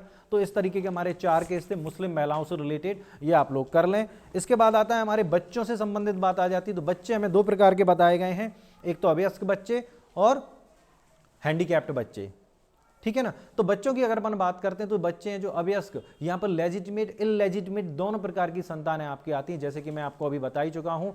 लेजिटिमेट इललेजिटिमेट पत्नी होगी तो वो मेंटेनेंस नहीं मांगेगी, इललेजिटिमेट संतान आपसे मेंटेनेंस मांग सकती है, आपको देना पड़ेगा। वैसे भी 112 जो एविडेंस एक्ट है उसमें ये कहा गया है कि संतान पे अगर आपका शादी हो गई है किसी भी तरीके से वैध अवैध, उस बीच में कोई संतान पैदा होती है तो वो आपकी लेजिटिमेट संतान मानी जाएगी, ठीक है ना। चलते हैं, तो ये आया। अब हम बात करते हैं कि भाई बच्चों के संबंध में अगर अपन बात करते हैं तो धर्म अभ्यस्क संतान, ठीक है, अभ्यस्क संतान की बात कर रहे हैं, माइनर चाइल्ड की बात कर रहे हैं। तो माइनर जो बच्चा अभ्यस्क है उसका भरण पोषण करने का जो दायित्व है उसके पिता का है, माता पिता के उसके लायबिलिटी है। और यदि प्रॉब्लम क्रिएट होती है वहां पर जहां पर कोई लड़की मतलब स्त्री संतान है, लड़की है, उसकी शादी हो जाती है अवयस्कता में, ठीक है, तो यहां पर प्रश्न उठता है क्या उसका पिता उसका मेंटेनेंस करेगा, उसको मेंटेनेंस देगा। तो यहां पर 2 चीज, ये कंडीशनल है, देगा लेकिन ये कंडीशनल है। अगर उसका जो पति है वो पर्याप्त साधनों वाला नहीं है तब उसका पिता उसको तब तक मेंटेनेंस देगा जब तक कि वो वयस्क नहीं हो जाती, क्योंकि यहां पर जो अवयस्क शब्द है वो उसकी बेटी का विवाह होने के बावजूद भी नहीं हटेगा, क्योंकि बेटी तो अवयस्क है ना, ठीक है ना। अब देखते हैं कि भाई क्या वो जो पति है उसका वो मेंटेनेंस कर पा रहा है, अगर वो कर पा रहा है तो ठीक है, अगर नहीं कर पा रहा तो पिता को देना पड़ेगा। क्लियर। अब बात आती है कौन सी चाइल्ड की, जो हैंडीकैप्ड है। अब दूसरे क्लॉज में आता है संतान जो विवाहित पुत्री नहीं, अगर विवाहित पुत्री है और वयस्क है तो बात अलग हो गई, जो शारीरिक या मानसिक रूप से अपना भरण पोषण करने में आसक्त है, तो वो शारीरिक और मानसिक रूप से अपना भरण पोषण करने में आसक्त है, तो ऐसी स्थिति में पिता को ही उसका भरण पोषण करना पड़ेगा, लेकिन विवाहित पुत्री नहीं। यानी कि सवाल ये उठता है, क्या वयस्क संतान का भी भरण पोषण किया जाएगा? किया जाएगा, यदि वो फिजिकली मेंटली अगर डिसेबल है, फिजिकली मेंटली अगर हम भरण पोषण करने में डिसेबल है, यहाँ पर है ना, पर्याप्त साधनों उसके पास नहीं है। अब बात आती है माता पिता की, तो माता पिता की जब हम बात करते हैं तो माता पिता को भी आपको मेंटेनेंस देना पड़ेगा। प्रश्न उठता है क्या पुत्री अपने माता पिता को मेंटेनेंस देगी? तो यदि वो पर्याप्त साधनों वाली पुत्री है, पर्याप्त साधनों का यहाँ पर अर्थ पर्याप्त साधन ही है, उसके पास बाकायदा जॉब होनी चाहिए जो हम बता पाए कि हाँ ये आय अर्जित कर रही है। ये जो पर्याप्त साधन है पुरुष के लिए अलग है, स्त्री के लिए अलग है, यहाँ समानता का अधिकार नहीं है। ठीक है, यहाँ पर्याप्त साधन का मतलब पर्याप्त साधन है, क्या वो जॉब कर रही है? ठीक है, तो ये कहा गया है कहाँ? डॉक्टर विजय मनोहर अरवत वर्सेस काशीराम राजाराम सबाई। डॉक्टर विजय मनोहर अरवत वर्सेस काशीराम राजाराम सबाई में हमें ये वाली बात बताई गई है। तो ये कुछ क्लॉज थे, ये बात में बताया गया कि मेंटेनेंस कैसे कैसे दिया जाएगा। अब हम चलते हैं कि मेंटेनेंस कौन देगा। तो मेंटेनेंस भाई JMFC के जुडिशियल मजिस्ट्रेट फर्स्ट क्लास आपको मेंटेनेंस देगा, उसमें आप एप्लीकेशन फाइल करेंगे। या हिंदू मैरिज एक्ट लागू नहीं हो रहा, जो आप फैमिली कोर्ट में जाएंगे, ये मेंटेनेंस सीधा सीधा आप कहाँ पर मांग लेंगे? जुडिशियल मजिस्ट्रेट फर्स्ट क्लास से। ठीक है, दूसरी बात आती है कितना मेंटेनेंस देगा, तो जो भी रीजनेबल होगा। प्रैक्टिकल वे में जो व्यक्ति की आय है उसका 1/3 सब लगभग दिया जाता है मेंटेनेंस, तो जो भी रीजनेबल होगा। वयस्क पुत्री के संबंध में जो हमने बात की थी वो प्रोविजो 1 में बताई गई है। ठीक है ना, और प्रोविजो 3 कहता है इसका, यहाँ पर इंटरिम मेंटेनेंस की बात की गई, मासिक भत्ते और कार्रवाई के खर्चे। तो ये देखना जो इंटरिम मेंटेनेंस है ये भी ओटी आ सकता है। एक तो इंटरिम मेंटेनेंस कहाँ दिया गया है, तो प्रोविजो 3 में दिया गया है। इंटरिम मेंटेनेंस एप्लीकेशन फाइल करने के विदिन 60 डेज में इंटरिम मेंटेनेंस दिया जाए, और ये मैंडेटरी प्रोविजन है। हाँ, प्रैक्टिकली 60 डेज का वायोलेशन हो सकता है, लेकिन ये मैंडेटरी प्रोविजन है कि इंटरिम मेंटेनेंस दिया ही जाएगा। इंटरिम मेंटेनेंस दिया किस लिए जा रहा है? कार्रवाई के खर्चे है ना, एक तो मेंटेनेंस और कार्रवाई के खर्चे। ठीक है, मेंटेनेंस और कार्रवाई के खर्चों के लिए मासिक भत्ते, तो मासिक भत्ते के लिए मासिक भत्ते के रूप में मेंटेनेंस दिया जाता है। अब बात आती है कि ये आपको कैसे दिलाया जाएगा। अगर कोई नहीं देता है तो उसको वारंट द्वारा मेंटेनेंस दिलाया जाएगा और मंथली दिलाया जाएगा। और यदि कोई व्यक्ति मेंटेनेंस नहीं देता है, मेंटेनेंस डिसाइड होने के बावजूद, तो एक महीने के हिसाब से वो कंप्लेंट कर सकता है। उसको मतलब जब भी करेगा तो उसको 1 महीने के लिए कारागार में भेज दिए। जिस व्यक्ति को के खिलाफ भी मेंटेनेंस डिसाइड किया गया है उसको 1 महीने के लिए कारागार में भेज दिया जाएगा। और यदि वो कभी भी उस मेंटेनेंस को चुका देते, मान लो 1 महीने के लिए भेज दिया, 5 दिन बाद उसने मेंटेनेंस दे दिया, तो उसको छोड़ दिया जाएगा। फिर अगर वो नहीं देता है मेंटेनेंस तो फिर गिरफ्तार कर लिया जाएगा, फिर कारागार में भेज दिया जाएगा। तो इस तरीके से, और ये मेंटेनेंस है, जिस वक्त का मेंटेनेंस ड्यू है आपको विदिन 1 ईयर एप्लीकेशन कर देनी चाहिए। अगर 1 वर्ष के भीतर एप्लीकेशन नहीं की तो 1 वर्ष से पहले का मेंटेनेंस खत्म हो जाएगा। मान लो आपने 15 मंथ का मेंटेनेंस मांगा है तो आपको मिलेगा केवल 12 महीने का, क्योंकि 1 वर्ष में केवल 12 महीने होते, 3 महीने का लैप्स हो जाएगा। ठीक है, चलते हैं। ये हमें क्लॉज कहां बताया गया है? क्लॉज 3 का प्रोविजो। ठीक है ना, पहला प्रोविजो। अब एक्सप्लेनेशन आती है क्लॉज 3 का, जो एक्सप्लेनेशन है इसको देख लें कि यहां पर जो मेंटेनेंस है, अब सवाल ये उठता है कि मेंटेनेंस कब मिलेगा, कब नहीं मिलेगा, कब पत्नी कह सकती है कि भाई मैं इस व्यक्ति के साथ नहीं रहूंगी क्योंकि ये अच्छा व्यक्ति नहीं है। तो इसके एक्सप्लेनेशन में बताया गया है हमें कि अगर वो किसी अन्य महिला से शादी कर देता है या किसी मिस्ट्रेस यानी प्रोस्टिट्यूशन के साथ में रहता है, प्रोस्टिट्यूट के साथ में रहता है पुरुष, तो ये पत्नी के लिए ये लीगल ग्राउंड होगा बताने का कि हाँ मुझे इस व्यक्ति के साथ में नहीं रहना। ठीक है ना, आधार माना जाएगा, न्याय संगत आधार है कि मुझे इस व्यक्ति के साथ में नहीं रहना। क्योंकि ये क्लॉज हमें किस लिए जान लेना जरूरी है, क्योंकि यदि वो म्यूचुअल कंसेंट से एक साथ नहीं रहते हैं तो अगला जो क्लॉज आएगा क्लॉज 4। क्लॉज 4 में 3 कंटेंट दिए गए हैं कि कब, एक तो ये याद रखना क्लॉज 4 में 3 ही हैं, मेंटेनेंस मांगने के अन्य भी कई ग्राउंड हो सकते हैं लेकिन क्लॉज 4 में 3 ही ग्राउंड हैं, और वो क्लॉज 4 के नाम से करना क्योंकि ऑब्जेक्टिव उसी पर आया है। ठीक है, तो 3 ग्राउंड हमें करने हैं। एक तो म्यूचुअल कंसेंट से अलग रह रहे हैं, या जार कर्म की दशा में वो जारता पर्याप्त कारण के बिना रह रहे हैं, और पर्याप्त कारण के बिना एक दूसरे के साथ रहने से इनकार कर देते हैं, और अगर पत्नी जारता की दशा में रह रही है, पर्याप्त कारण के बिना पति के साथ रहने से इनकार करती है और म्यूचुअल कंसेंट से अलग रह रही है, तो ऐसी स्थिति में पत्नी म्यूचुअल कंसेंट से अलग रह रही है, तो ऐसी स्थिति में पत्नी मेंटेनेंस मांगने की अधिकारी नहीं होगी। कैसे कैसे? एडल्ट्री में रह रही है ना, विदाउट सफिशिएंट कॉज अलग रह रही है, और या फिर कंसेंट से रह रही है, म्यूचुअल कंसेंट से। इसलिए वो जो क्लॉज था जिसमें हमने बात की थी कि वो अन्य स्त्री से शादी कर लेता है ना, या फिर मिस्ट्रेस के साथ में रहता है, तो वो उसकी म्यूचुअल कंसेंट नहीं मानी, क्योंकि अगर म्यूचुअल कंसेंट से रह रही है वो अलग, तो फिर वो क्लॉज 4 के अनुसार मेंटेनेंस मांगने की अधिकारी नहीं है। और यदि मान लो ये क्लॉज नहीं थे, इनमें से कोई क्लॉज नहीं था और उसको मेंटेनेंस डिसाइड कर दिया, बाद में ये पता पड़ता है कि मेंटेनेंस मिलने के बाद वो इस तरीके के काम कर रही है, ठीक है, जैसे प्रोस्टिट्यूट उसमें रह रही है एडल्ट्री में, है ना, विदाउट सफिशिएंट कॉज अलग, इस तरीके की अगर कोई भी चीज़ जो क्लॉज 4 में है वो डिसाइड होती है, तो मेंटेनेंस उसका बंद कर दिया जाएगा। ठीक है, तो क्लॉज 4 में 3 शब्द कौन से याद करने हैं आपको, है ना, एडल्ट्री, विदाउट सफिशिएंट कॉज और विद म्यूचुअल कंसेंट, ठीक है, अलग रह रहे हैं। क्लियर?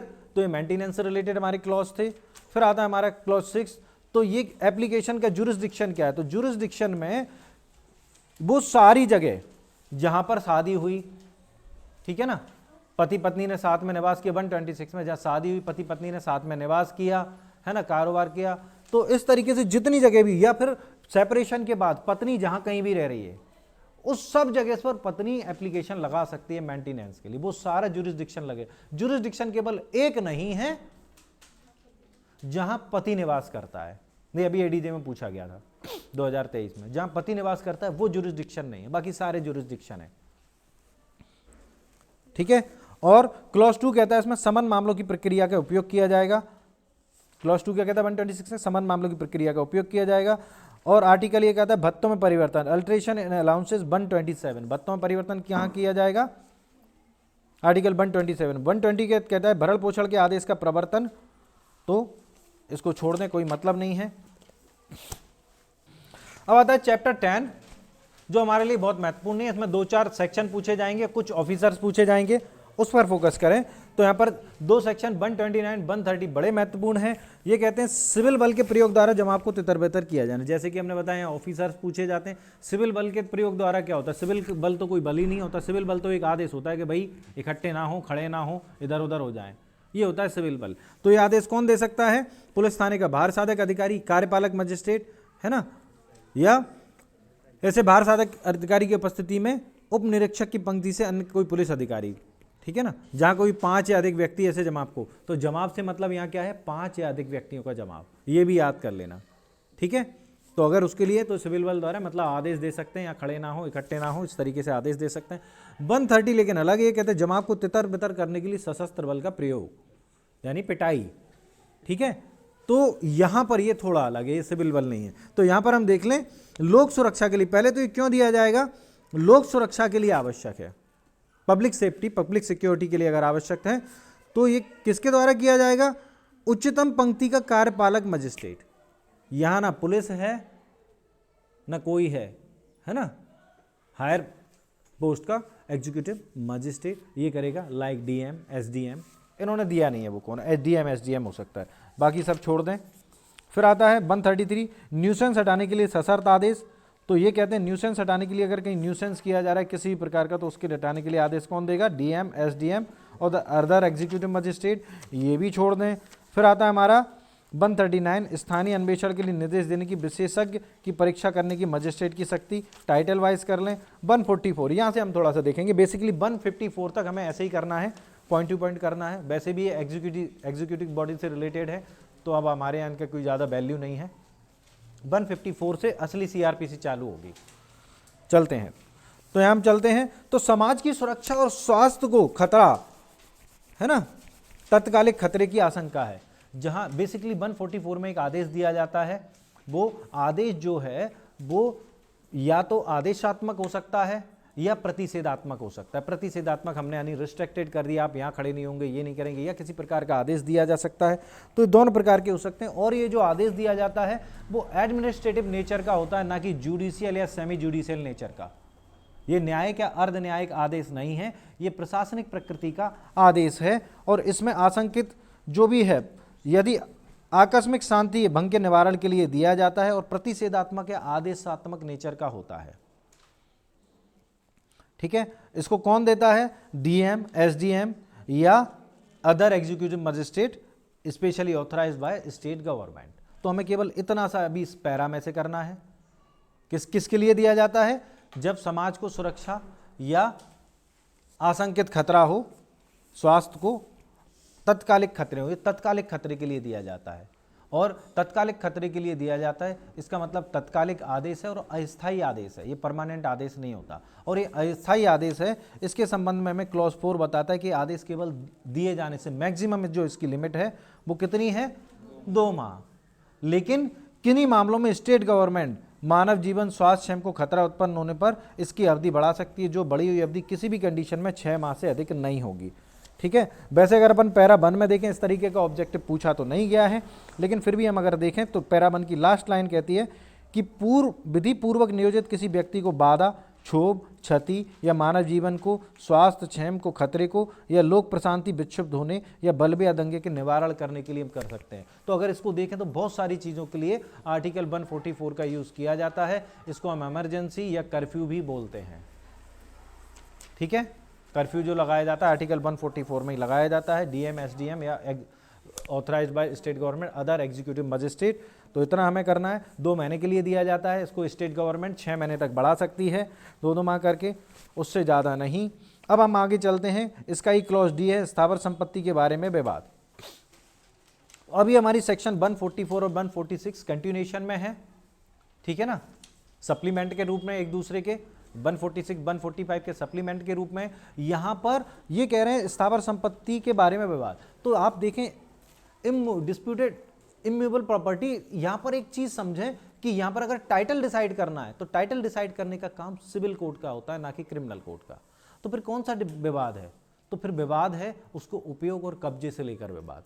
यदि किसी स्थावर संपत्ति का इम्यूएबल प्रॉपर्टी के पोजीशन से रिलेटेड विवाद है और जिस पर अगर एग्जीक्यूटिव मजिस्ट्रेट, जैसे कि इसमें दिया गया होगा कार्यपालक मजिस्ट्रेट, डीएमएस है ना, पुलिस कार्यपालक मजिस्ट्रेट का केवल कार्यपालक मजिस्ट्रेट शब्द दिया है। अगर पुलिस से इत्तला प्राप्त होती है कि इससे परिशांति भंग होने की संभावना है, तो वो क्या करेगी? अगर किसी भूमि में जल या उससे किससे रिलेटेड विवाद है?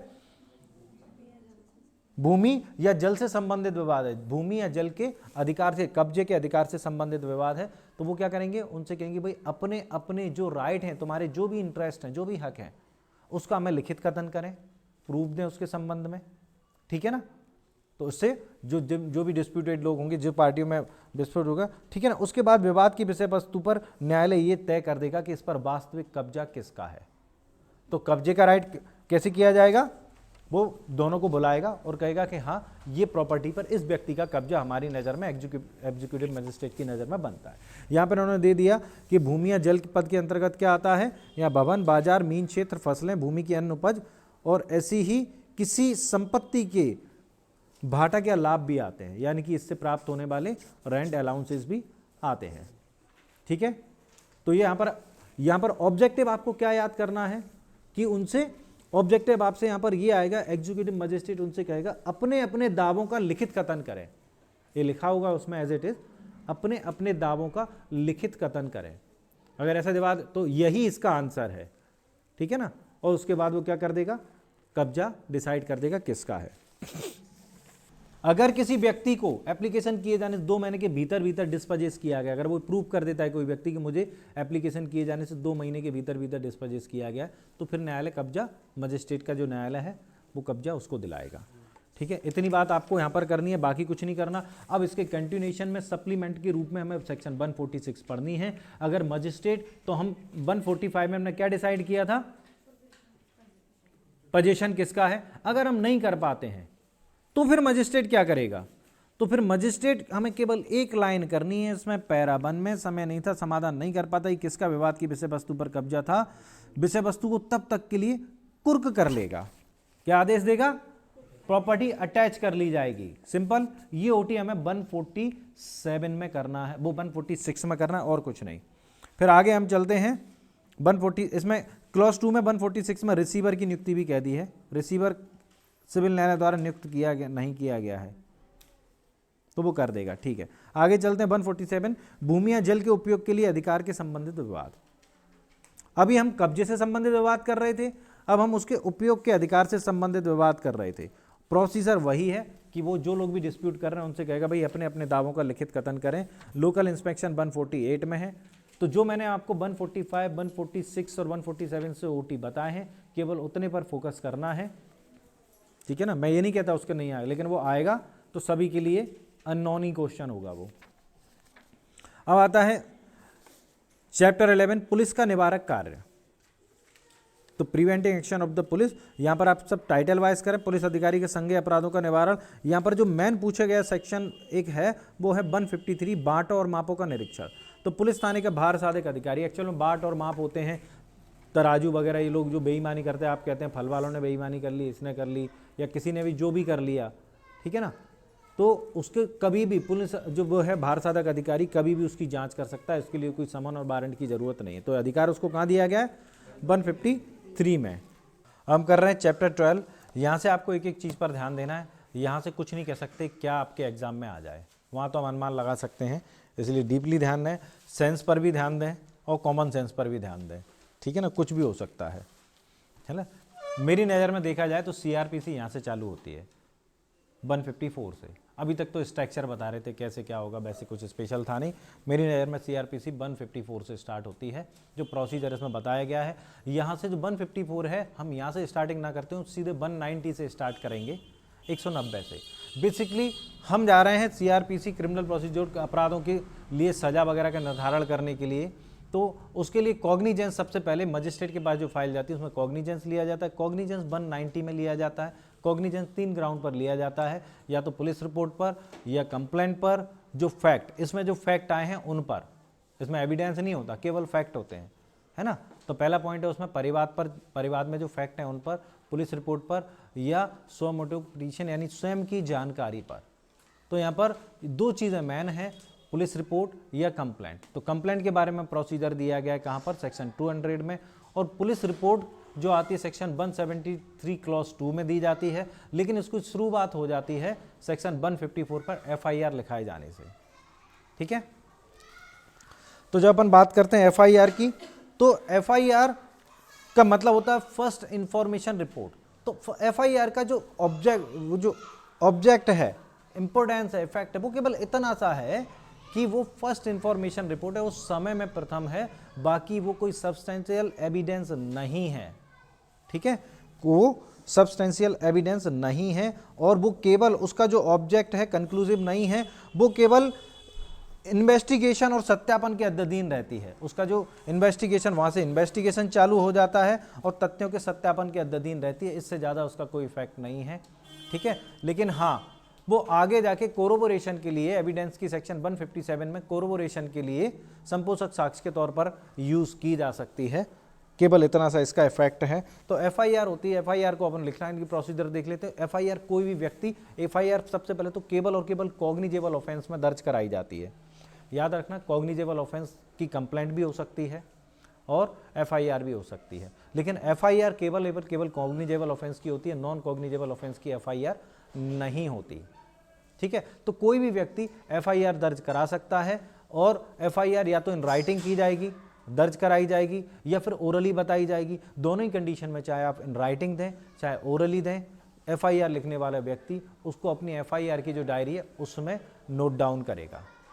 ठीक है, और उसकी एक कॉपी उसको लिखवाने वाले को तत्काल और निशुल्क देगा। ये जो तत्काल और निशुल्क देने वाली बात है, ये सब क्लॉज 2 में लिखी हुई है, सब क्लॉज 1 में नहीं लिखी हुई है। तो इस तरीके से, और जो व्यक्ति उसको लिखाता है, उसके लिखाए जाने वाले व्यक्ति के उस पर हस्ताक्षर किए जाएंगे। ठीक है ना, और राज्य सरकार जिस रूप में भी प्राधिकृत करे वो डायरी रखी जाएगी। तो एफआईआर के कंटेंट होते हैं, तो मौखिक दी जाती है, लिखित दी जा सकती है, दोनों ही कंडीशन में वो लिखी जाएगी। ठीक है, और सब क्लॉज 2 में लिखाने वाले को निःशुल्क दी जाएगी। और अगर प्रोविजो, ये जो प्रोविजो इन शॉर्ट इसको कर लें, प्रोविजो ये कहता है कि भाई प्रोविजो अगर एफआईआर महिला की 354, 376, 375 है ना, 509 इनमें लिखाई जाती है, महिलाओं से संबंधित अपराधों में लिखाई जाती है, तो फिर किसी महिला पुलिस अधिकारी द्वारा लेखबद्ध की जाएगी। ठीक है ना, और यदि इन मैटर्स में, ये जो 354, 376 वाले मैटर हैं, या किसी, या इनमें जो व्यक्ति है, पीड़ित है, वो अस्थायी या शारीरिक रूप से, अस्थायी रूप से, शारीरिक या मानसिक रूप से निःशक्त है, तो उसकी वीडियोग्राफी भी बनाई जाएगी। याद रखना एक सिंपल कॉन्सेप्ट है, कोई भी विक्टिम या कोई व्यक्ति है या किसी की आप साक्ष्य ले रहे हैं, वो व्यक्ति यदि शारीरिक या मानसिक रूप से निःशक्त है तो उसकी वीडियोग्राफी जरूर बनाई जाएगी, क्योंकि उसका इंटरप्रिटेशन आज आप कर रहे हैं कि उसकी वो क्या कहना चाह रहा था इशारों से या किसी भी तरीके से, लेकिन हो सकता है ट्रायल कोर्ट या अपील कोर्ट उसका इंटरप्रिटेशन कुछ और करे। इंटरप्रिटेशन ही तो कर रहे हैं आप, वो जो भी कह रहा है कि उसके शब्द का इशारे का क्या अर्थ है। तो इसलिए वीडियोग्राफी बनाए जाने का जो कॉमन वो जो है वो सब कॉमन कर दिया। ये हमें प्रोविजो सेकंड में बताया गया था। सब क्लॉज 2 हमने देख लिया। सब क्लॉज 3 इससे रिलेटेड है कि भाई अगर पुलिस अधिकारी एफआईआर नहीं लिखता है तो आपके पास क्या रास्ता है। तो इसमें एक ही रास्ता आपके पास बचता है। सबसे पहला, आप बाय पोस्ट डाक द्वारा उसको बोलेंगे जिले के पुलिस अधीक्षक को, यानी कि एसपी को बाय पोस्ट आप भेजेंगे, और एसपी अपनी जो भी प्रोसीडिंग अपनाएगा उसके जो तरीका है इन्वेस्टिगेशन कराएगा उस तरीके से इन्वेस्टिगेशन कराएगा कि एफआईआर दर्ज कराई जानी चाहिए नहीं, और अगर उसको लगता है एफआईआर दर्ज कराई जानी चाहिए तो एफआईआर दर्ज कराएगा। लेकिन बात यहाँ पर ख़त्म नहीं होती। अगर एसपी भी एफआईआर नहीं लिखवाता है तो आप 156(3) में या सेक्शन 200 में एप्लीकेशन कर सकते हैं एफआईआर लिखाए जाने के लिए। तो वहाँ पर 156(3) या 200 में जो मजिस्ट्रेट है एफआईआर लिखाए जाने के लिए वो इन्वेस्टिगेशन के लिए कि मैटर बनता है या नहीं बनता है क्या करेगा, पुलिस को आदेश देगा। ठीक है ना। तो यहाँ पर, और यदि पुलिस ने इन्वेस्टिगेशन में एक बार अपनी रिपोर्ट दे दी 156(3) में, तो फिर इस आधार पर दोबारा से एप्लीकेशन नहीं की जा सकती कि पुलिस ने जो इन्वेस्टिगेशन रिपोर्ट दी है वो गलत तरीके से दी है। ठीक है, मतलब उसके फेवर में नहीं दी, एफआईआर लिखाए जाने के फेवर में नहीं दी है। तो ऐसे कोई भी मतलब दोबारा से एप्लीकेशन नहीं की जाएगी 156(3) में। लेकिन यहाँ पर भी काम नहीं चलता है तो आप 397 में सेशन कोर्ट में रिवीजन फाइल कर सकते हैं। ठीक है, क्योंकि ये एक आदेश है, अंतिम आदेश है। आपने अगर उसके खिलाफ रिवीजन नहीं कर रहे हैं, कुछ भी नहीं कर रहे, तो अंतिम आदेश है। इंटरिम ऑर्डर के लिए आप ये नहीं, इंटरिम ऑर्डर अगर दिया गया तो इंटरिम ऑर्डर का 397 में रिवीजन नहीं होता, लेकिन फाइनल ऑर्डर का रिवीजन होता है। ये फाइनल ऑर्डर है, फाइनल ऑर्डर है ही, आपने देख ही लिया। 156 क्लॉज 3 में आपसे मना कर दिया गया कि आप दोबारा से एप्लीकेशन नहीं कर सकते, इसका मतलब फाइनल ऑर्डर है। तो फाइनल ऑर्डर के खिलाफ आप रिवीजन में जा सकते हैं 397 में। वहां पर भी अगर आपकी सुनवाई नहीं होती है तो आप 482 में हाई कोर्ट में जा सकते हैं। किसमें? 482 क्या है? अरे एफआईआर पे 482 क्या है ना, inherent power of high court. ठीक है, तो वहां पर आप 482 में इनहेरेंट पावर में जा सकते हैं। ठीक है, याद रखना जब तक आप इस प्रोसेस में नहीं जाते हैं आप एफआईआर लिखाने के लिए रिट पिटीशन में नहीं जा सकते। सुप्रीम कोर्ट, हाई कोर्ट में रिट पिटीशन के में नहीं जा सकते जब तक इस प्रोसीजर को आप फॉलो नहीं करते हैं। उसके बाद रिट पिटीशन की बारी आएगी। इस तरीके से अगर कोई भी ऑब्जेक्टिव आता है तो एफआईआर से रिलेटेड आप ऐसे, ठीक है, आपको बता ही दिया क्या क्या होगा। चलें फिर हम चलते हैं। अब चूंकि हमने कहा एफआईआर के मैटर में, एफआईआर कॉग्निजेबल मैटर्स में होती है और कंप्लेंट होती है कॉग्निजेबल नॉन कॉग्निजेबल ऑफेंस में। तो अगर आपने एफआईआर लिखाई, गलती से किसी व्यक्ति ने पुलिस अधिकारी के पास पहुंच गया नॉन कॉग्निजेबल ऑफेंस की, क्योंकि आम व्यक्ति को तो पता नहीं है कि कॉग्निजेबल है कि नॉन कॉग्निजेबल, हम लोगों को ही लिस्ट देखनी पड़ती है। लिस्ट में हम कौन से क्या देखते हैं? लिस्ट में शेड्यूल 1, ठीक है ना, उसमें देखनी पड़ती है कॉग्निजेबल और नॉन कॉग्निजेबल। तो वो लिखाने चला गया, तो ऐसी स्थिति में पुलिस अधिकारी क्या करेगा, एफआईआर, वो जो आप एफआईआर लिखाने गए तो आपकी जो इन्फॉर्मेशन है उसको एक अलग से लिखी गई डायरी में नोट डाउन करेगा कि आप ऐसी एप्लीकेशन हमें देने आए थे, और आपको सक्षम अधिकारिता वाले मजिस्ट्रेट में जाने के लिए डायरेक्शन देगा। ठीक है ना, कि आप वहाँ चले जाएँ, तो ये करेगा। अब सवाल ये उठता है कि क्या, और ऐसे मैटर में पुलिस अधिकारी बिना वारंट के, बिना मजिस्ट्रेट के आदेश के इन्वेस्टिगेशन नहीं करेगा। तो ये जो क्लॉज आ गया 155 में आ गया, क्योंकि ये बता देना जरूरी था कि अगर नॉन कॉग्निजेबल ऑफेंस में रिपोर्ट आ गई तो क्या करेंगे, क्योंकि हम टोटल कॉग्निजेबल ऑफेंस की बात कर रहे हैं। तो यहाँ पर इसको इन्होंने सेफ साइड 155 में इसको खत्म कर दिया। तो क्या करेंगे, इसमें क्या क्या क्लॉज दिए गए, इत्तला देने वाले को मजिस्ट्रेट के पास जाने का निर्देश देगा, और मामले को, असंज्ञेय मामले का अन्वेषण ऐसे मजिस्ट्रेट के आदेश के बिना नहीं करेगा। ठीक है, आगे चलते हैं। वारंट के बिना गिरफ्तारी के सिवाय ऐसे मामले में पुलिस अधिकारी को पुलिस थाने के मतलब सारी शक्तियां होंगी संज्ञेय मामलों की। अगर ऐसे नॉन कॉग्निजेबल ऑफेंस में वो इन्वेस्टिगेशन करता है तो उसमें वारंट के बिना गिरफ्तार करने के सिवाय पुलिस अधिकारी की संज्ञेय मामलों में इन्वेस्टिगेशन करने की सारी शक्तियां होंगी। नॉन कॉग्निजेबल ऑफेंस में भी, नॉन कॉग्निजेबल ऑफेंस में बिना वारंट के गिरफ्तार नहीं कर सकता, बिना मजिस्ट्रेट की परमिशन के उसको गिरफ्तार नहीं कर सकता। ठीक है, इतनी बात क्लियर है? ठीक है, अब बात आती है कि आप एक रिपोर्ट लिखाने गए थे, उसमें अलग अलग, जैसे हमने चार्ज देखा था, अलग अलग था, साहब इसने हमें मारा, पीटा, गाली दी, वाट एवर। तो इसमें कई सारे ऑफेंस, नॉन कॉग्निजेबल ऑफेंस है, मान लो 5 ऑफेंस की आप रिपोर्ट लिखाने गए, उसमें से 4 नॉन कॉग्निजेबल है, केवल 1 कॉग्निजेबल है, तो पूरा का पूरा मामला कॉग्निजेबल ऑफेंस माना जाएगा। ठीक है ना, और वहां पर FIR लिखी जाएगी नॉन कॉग्निजेबल ऑफेंस की भी, क्योंकि पूरा मामला कौन सा हो गया? Cognizable offence. चलो 156, तो ये कहते हैं संज्ञेय मामलों का अन्वेषण करने की पुलिस अधिकारी की शक्ति। तो इन्वेस्टिगेशन जो किया जाएगा, तो 156 में संज्ञेय मामलों का इन्वेस्टिगेशन किया जाएगा, तो इसमें पुलिस अधिकारी की शक्ति बताई गई है। तो पुलिस अधिकारी बिना मजिस्ट्रेट की परमिशन के इसमें नॉन कॉग्निजेबल ऑफेंस में इन्वेस्टिगेशन कर सकता है। क्लॉज 3 में हमें बताई दिया गया है 190 के अधीन सशक्त किया गया कोई मजिस्ट्रेट पूर्वक प्रकार से अन्वेषण का आदेश कर सकता है। तो 156 क्लॉज 3 में 190 में जो सशक्त मजिस्ट्रेट है वो इस तरीके का इन्वेस्टिगेशन का ऑर्डर दे सकता है कि आप इन्वेस्टिगेशन करें। वो कब करता है इन्वेस्टिगेशन का ऑर्डर? जब उसकी FIR लिखी नहीं जाती। तो इस बात की जांच के लिए कि FIR लिखाई जानी है, यानी कि ये जो मैटर है वो कॉग्निजेबल है या नहीं। ठीक है, तो चलें।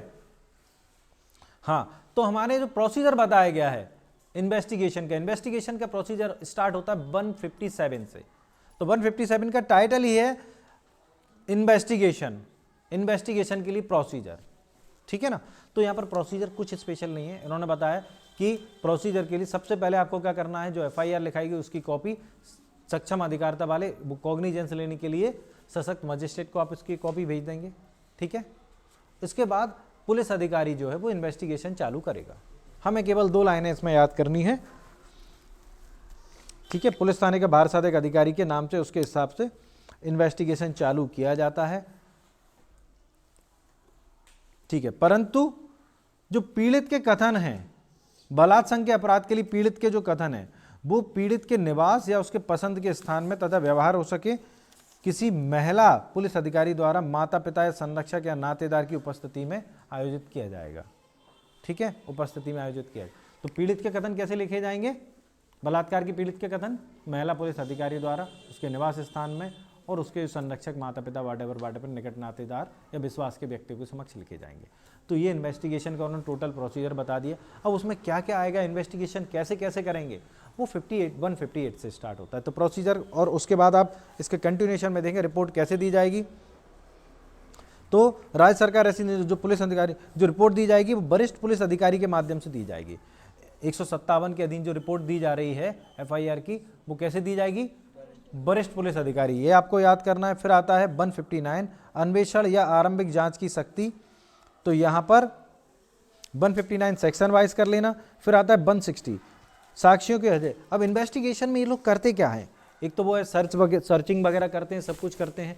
इसके अलावा मेन जो काम करते हैं इन्वेस्टिगेशन में, स्टेटमेंट लेते हैं, लोगों से डॉक्यूमेंट मांगते हैं जा जाकर, है ना, साक्ष्य एकत्रित करते हैं। मेन इन्वेस्टिगेशन में जो होता है स्टेटमेंट तो लेते ही लेते हैं। तो अभी हम जो सेक्शन पढ़ने जा रहे हैं वो रिलेटेड टू स्टेटमेंट है। ठीक है, तो इन्वेस्टमेंट कौन को ये स्टेटमेंट कौन कौन लेता है? पुलिस भी लेती है और मजिस्ट्रेट भी लेते हैं। अगर हम पॉक्सो एक्ट में देखें तो पॉक्सो एक्ट अब हमारे सिविल जज में जुड़ गया है, तो आपने उसमें भी देखा होगा सेक्शन 24 और 25 में भी ये अप्लाई होता है। 24 में पुलिस स्टेटमेंट लेती है और 25 में मजिस्ट्रेट सेक्शन 164 जैसे स्टेटमेंट लेता है ना। कन्फेशन स्टेटमेंट जो आते हैं इसमें 164 में आते हैं। तो स्टेटमेंट की जो प्रोसीजर है वो हम देख लेते हैं। हाँ, वो हम देख लेते हैं। तो स्टेटमेंट के लिए वो पुलिस अधिकारी क्या करेगा? किसी भी व्यक्ति से थाने में हाजिर होने के लिए अपेक्षा करेगा। भाई इसको थाने में हाजिर होने के लिए बाय कॉल या किसी भी तरीके से बुलाएगा, आदेश जारी होने के लिखित आदेश द्वारा भी कर सकता है, आप थाने में आए स्टेटमेंट दें। परंतु किसी पुरुष से, जो यहाँ पर याद रख लें बहुत महत्वपूर्ण है, 15 वर्ष से कम आयु का पुरुष और 65 वर्ष से अधिक आयु का पुरुष, किसी भी आयु की महिला या शारीरिक या मानसिक रूप से निषिक्त कोई भी व्यक्ति, उसको थाने में नहीं बुलाया जाएगा। ठीक है, उससे थाने में आने की अपेक्षा नहीं की जाएगी। ऐसे पुलिस या स्त्री की निवास स्थान पर स्टेटमेंट लिए जाएंगे। 161 पुलिस द्वारा साक्षियों की परीक्षा। तो अभी बात कर रहे हैं पुलिस द्वारा साक्षियों की परीक्षा कैसे की जाएगी। तो मैं आपको इसका पूरा प्रोसेस बता देता हूं। क्लॉज 1 में क्या है, परीक्षा मौखिक होगी और परीक्षा अलग अलग हर व्यक्ति की, जितने भी व्यक्तियों के स्टेटमेंट लेने हैं सबके अलग अलग पेज पर पृथक पृथक परीक्षा होगी। भले ही उसकी 4 लाइनें क्यों नहीं लिखी गई हैं, उसके लिए एक पेज पर 2 व्यक्तियों की परीक्षा नहीं होगी। ठीक है ना, पृथक पृथक और सही अभिलेख उसके लिए बनाए जाएंगे।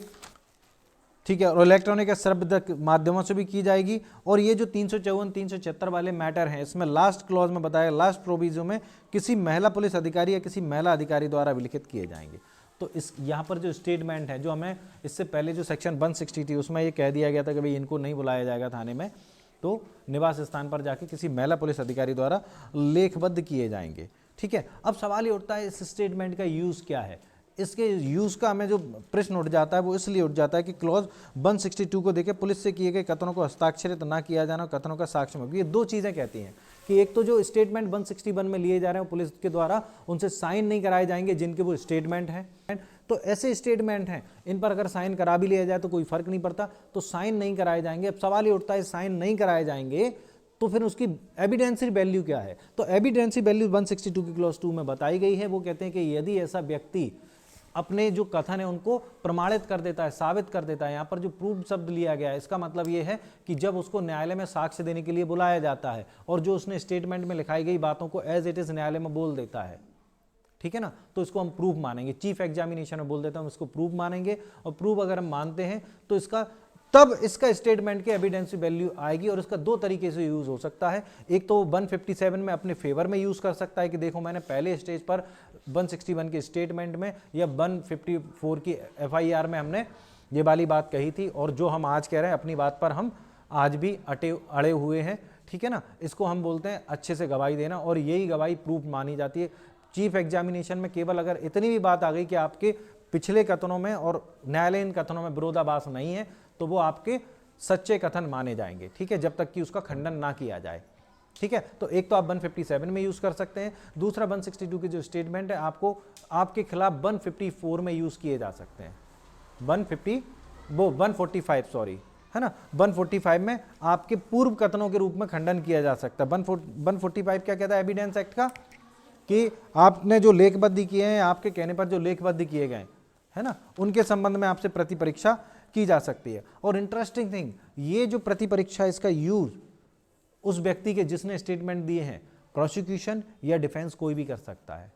क्योंकि अगर कोई व्यक्ति न्यायालय में जाकर मुकर जाता है अपने कथनों से, ठीक है ना, तो फिर यहां पर सेक्शन लागू हो जाएगी 154।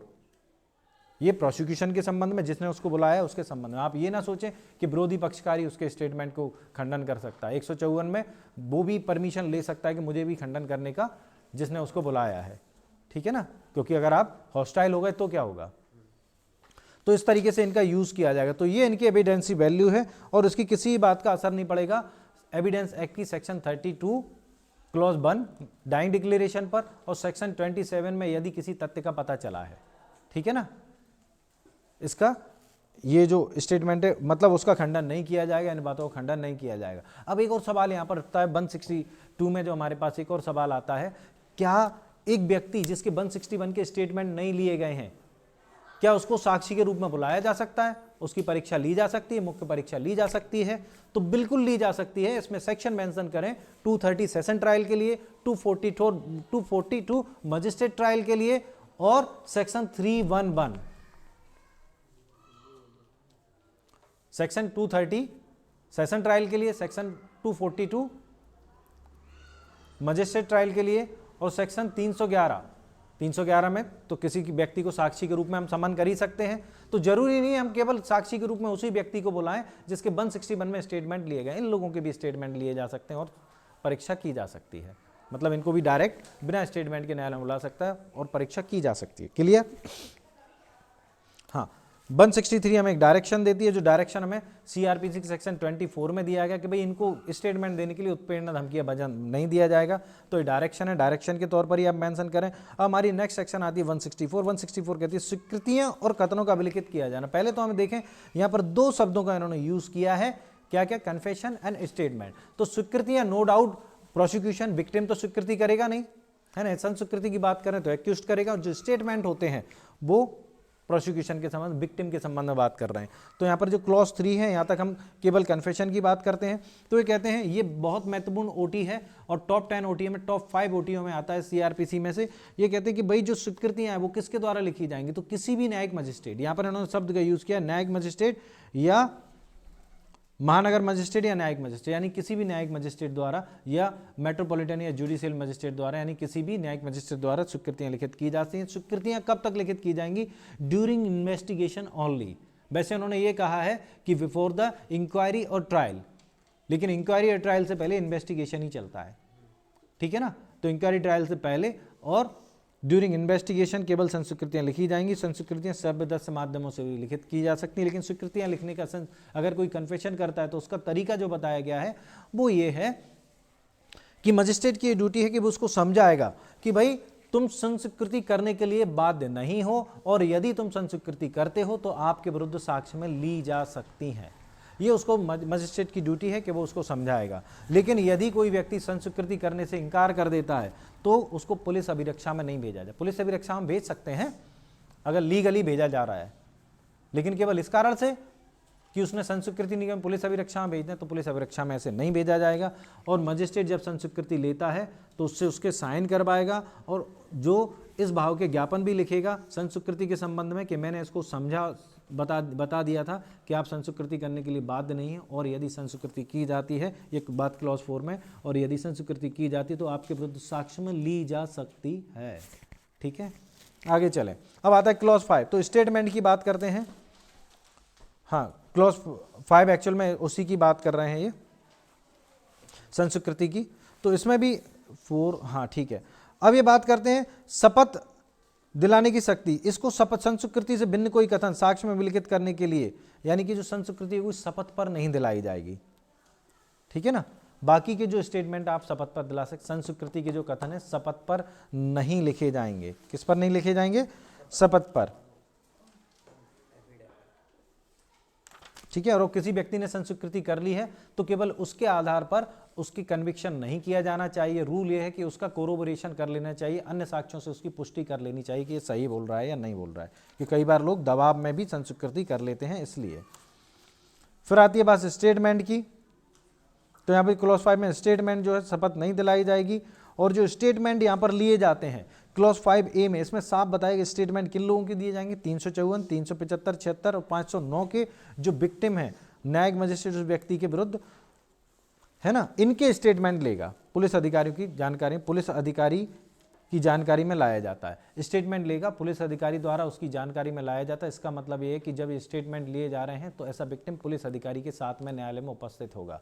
कन्फेशन भी तभी नोट किए जाएंगे जब वो व्यक्ति पुलिस अधिकारी के साथ में आएगा, और स्टेटमेंट भी तभी नोट किए जाएंगे जब वो व्यक्ति जो विक्टिम है वो पुलिस अधिकारी के साथ में आएंगे। याद रखना है, जो स्टेटमेंट लिए जा रहे हैं हर विक्टिम से नहीं लिए जाते हैं। ये जो महिलाओं से रिलेटेड अपराध हैं, है ना, 354, 509 और 376, इसमें स्टेटमेंट लिए जाते हैं और किसी में नहीं, बाकी छोड़ दें। 164A बलात्संग की शिकार की चिकित्सीय परीक्षा। तो विद इन 24 आवर्स उसके पकड़े जाने से, उसके आए जाने से महिला के, है ना, चाहे उसकी FIR लिखी गई हो या नहीं लिखी गई हो, विद इन 24 आवर्स उसका मेडिकल जांच कराई जाएगी। ये मैंडेटरी प्रोविजन है, लेकिन अगर उसकी सहमति नहीं है तो जांच नहीं कराई जाएगी, ठीक है। ये सहमति नहीं है, ये वाली बात हमें कहाँ लिखी है? क्लॉज 7 में, ठीक है। तो अगर वो सहमति है तो उसको जो है रजिस्टर्ड चिकित्सा व्यवसायी के पास भेजा जाएगा। क्लियर?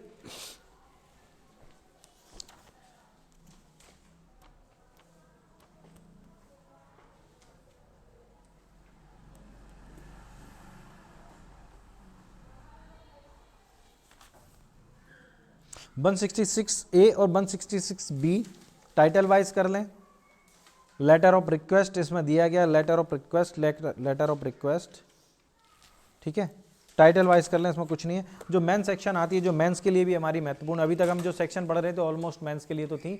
167 भी मेंस के लिए बहुत महत्वपूर्ण है। 167 को आप आराम से समझ लें। 167 ये कहती है कि भाई यहाँ पे कई सारे अलग अलग क्वेश्चन भी क्रिएट होते हैं। 167 कहती है कि यदि किसी व्यक्ति को 24, जब उसको गिरफ्तार किया गया है, बेसिकली कहते हैं इन्वेस्टिगेशन कब तक किया जाना चाहिए, तो उसके गिरफ्तारी की 24 घंटे के भीतर इन्वेस्टिगेशन कंप्लीट कर लिया जाना चाहिए। अगर नहीं किया जाता है तो आप उसको पुलिस अभिरक्षा में या न्यायिक अभिरक्षा में दे देंगे। टाइटल क्या कहता है, जब 24 घंटे के अंदर इन्वेस्टिगेशन पूरा ना किया जा सके तब प्रक्रिया। तो क्या, तो 24 घंटे के अंदर इन्वेस्टिगेशन की रिपोर्ट तो वैसे भी नहीं जाती, पूरा नहीं होता है, तो हम क्या करते हैं उसको निकटतम जो अगर 24 घंटे के भीतर इन्वेस्टिगेशन कंप्लीट नहीं होता तो हम उसको निकटतम सक्षम मजिस्ट्रेट को पेश करते हैं विद इन 24 आवर्स में। वैसे भी हमें अकॉर्डिंग टू सेक्शन 57 सक्षम मजिस्ट्रेट को पेश करना ही होता है, तो हम करेंगे। उसके बाद वो उसको जुडिशियल या पुलिस अभिरक्षा में दे देगा।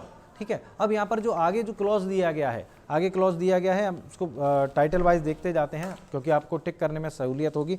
तो हाँ, तो हम इसको किसको भेज देंगे, पुलिस ऑफिसर को। क्लॉज 2 कहता है कि यदि सपोज कि उस 24 आवर्स में हमें वो मजिस्ट्रेट ना मिल सके, हम उसके पास तक नहीं पहुंच सकते जो उसका संज्ञान लेने के लिए सक्षम है या नहीं है।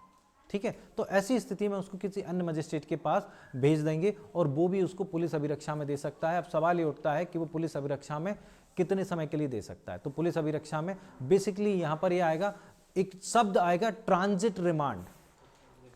ट्रांजिट रिमांड, ट्रांजिट रिमांड क्या होती है इसको थोड़ा समझ लें। अरे उसमें नहीं लिखा है ट्रांजिट रिमांड। ट्रांजिट रिमांड का मतलब होता है कि जब हम किसी व्यक्ति को जो गिरफ्तार किया गया है ऐसे मजिस्ट्रेट के पास ले जाते हैं जिसको मामले का विचारण करने की, संज्ञान लेने की वो नहीं है, क्षमता नहीं है उसकी, है ना, अधिकारता नहीं है, तो ऐसे मजिस्ट्रेट के पास भेजा जाता है। तो मजिस्ट्रेट वहाँ पर उसको बेल नहीं देगा। अगर वो नॉन बेलेबल ऑफेंस है उसको वो मजिस्ट्रेट कहाँ भेज देगा, उसको अभिरक्षा में भेज देगा। ठीक है ना, अभिरक्षा में भेज देगा और मजिस्ट्रेट और जो फाइल है उसको जाने के लिए उस मजिस्ट्रेट के पास भेजने के लिए आदेशित कर देगा पुलिस को, जिसके वो सक्षम अधिकारता लगती है। ठीक है, तो इस तरीके से अगर वो पुलिस को जो अभी एक्यूज्ड है उसको अभिरक्षा में भेजता है और जो फाइल है सक्षम मजिस्ट्रेट को भेजता है, तो इस तरीके से जो रिमांड दी जाती है उसको हम बोलते हैं ट्रांजिट रिमांड, है ना। ठीक है, तो इसको क्या बोला जाता है, ट्रांजिट रिमांड। तो ये होती है ट्रांजिट रिमांड। अब सवाल ये उठता है ट्रांजिट रिमांड जो हम भेजेंगे उसके लिए जो दिन लागू, अब अगर पुलिस, अब एक और सवाल उठता है कि पुलिस अभिरक्षा में आप किसी व्यक्ति को कब तक भेज सकते हैं। तो पुलिस अभिरक्षा की जो मैक्सिमम लिमिट है वो कितनी है, 15 डेज। कितनी, 15 डेज। अब सवाल ये उठता है 15 डेज चालू कब से होंगे, तो चालू होंगे जब उसको पहली बार अभिरक्षा में लिया जाता है पुलिस के द्वारा, वहां से 15 डेज स्टार्ट होंगे। अब सवाल ये उठता है कि ये जो 15 डेज की गणना है वो कैसे की जाएगी। तो 15 डेज की गणना ऐसे की जाएगी कि उसके बीच में कुछ भी हुआ हो, कुछ भी इममटेरियल।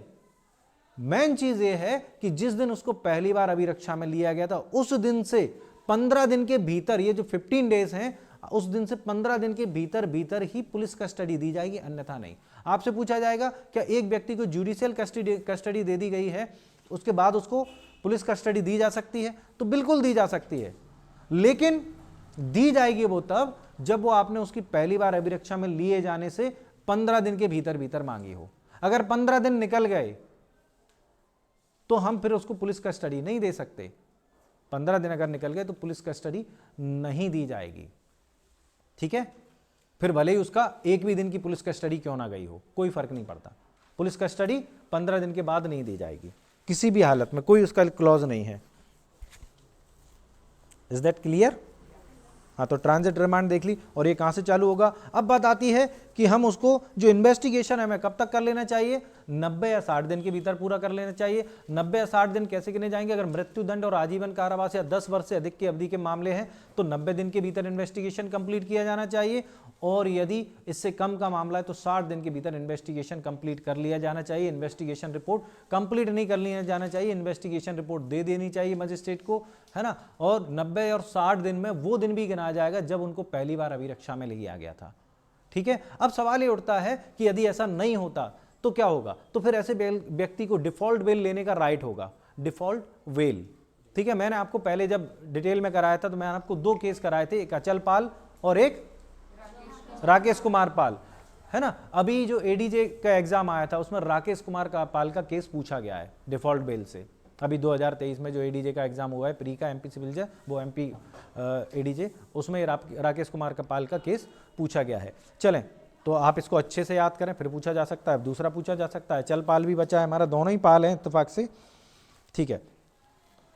तो इस तरीके से आपकी रिमांड दी जाएगी। तो ऐसी स्थिति में यदि इन्वेस्टिगेशन कंप्लीट नहीं होता है तो और व्यक्ति जमानत देने के लिए इसको केवल डिफॉल्ट बेल का राइट अगर ये हो गया है, चाहे वो कोविड का मैटर हो चाहे कुछ भी, अगर इन्वेस्टिगेशन कंप्लीट नहीं हुआ है, कोविड को भी इंक्लूड करें आप इसमें, कोविड के कारण भी यदि 90 या 60 दिन की अवधि के भीतर इन्वेस्टिगेशन कंप्लीट नहीं हुआ है तो डिफॉल्ट बेल का राइट है, फिर उसको किसी भी कंडीशन में जेल में नहीं रखा जाएगा, उसको बेल दी जाएगी, ठीक है ना। इसको बोलते हैं हिंदी में चूक जमानत, डिफॉल्ट बेल।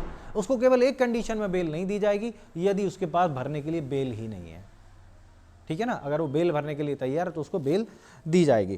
खैर, यदि ऐसी स्थिति में हमें कोई भी जुडिशियल मजिस्ट्रेट ना मिल सके तब हम क्या करेंगे, तो हम उसको 7 दिन से वो निकटतम एग्जीक्यूटिव मजिस्ट्रेट के पास ले जाएंगे। सबसेक्शन 2 में उसमें बताया गया होगा 2A में, निकटतम एग्जीक्यूटिव मजिस्ट्रेट के पास ले जाएंगे जो उसको मैक्सिमम 7 दिन तक की अभिरक्षा में भेज सकता है। कितना? 7 दिन तक की। उसके बाद व्यक्ति को कहां भेजा जाएगा? जुडिशियल मजिस्ट्रेट को भेजा जाएगा, ठीक है। और यदि 18 वर्ष से कम, दूसरा प्रोविजो कहता है सेक्शन 2A का, यदि 18 वर्ष से कम आयु का व्यक्ति है या स्त्री है तो उसको जेल में ना भेजकर किसी प्रतिप्रेषण गृह मान्यता प्राप्त सामाजिक संस्था की अभिरक्षा में निरोध के लिए प्राधिकृत किया जाएगा। क्लॉज 4 आता है कि न्यायिक मजिस्ट्रेट से भिन्न कोई मजिस्ट्रेट जैसे आदेश देने की अपनी प्रतिलिपि किसको भेजेगा? मुख्य न्यायिक मजिस्ट्रेट को। यदि न्यायिक मजिस्ट्रेट से भिन्न कोई व्यक्ति अगर इस प्रकार का आदेश देता है तो उसकी एक कॉपी किसको भेजेगा?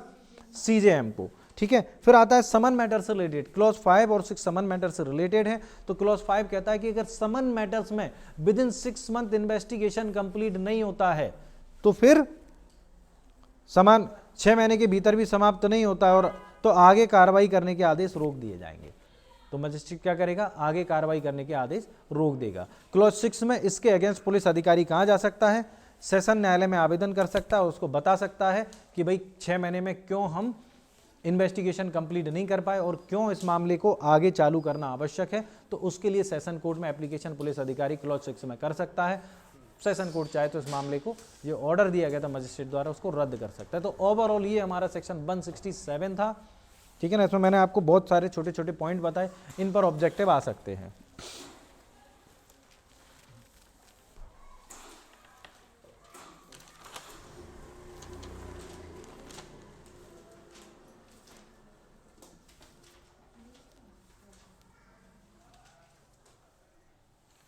एक सवाल और उठता है कि यह जो आदेश दिया गया है 167 में पुलिस अभिरक्षा में देने का आदेश जो मंजूर या नामंजूर किया गया एप्लीकेशन है ना, तो उसके अगेंस्ट रिवीजन हो सकता है नहीं। तो यहाँ पर याद करना कि जो पुलिस जो आदेश नामंजूर कर दिया जाता है वो इंटरिम ऑर्डर माना जाता है और मंजूर कर लिया जाता है वो तो है ना फाइनल ऑर्डर माना जाता है। फाइनल ऑर्डर का रिवीजन होगा, इंटरिम ऑर्डर का रिवीजन नहीं होगा, ठीक है ना। 397 में चलें, अब हम चलते हैं आगे।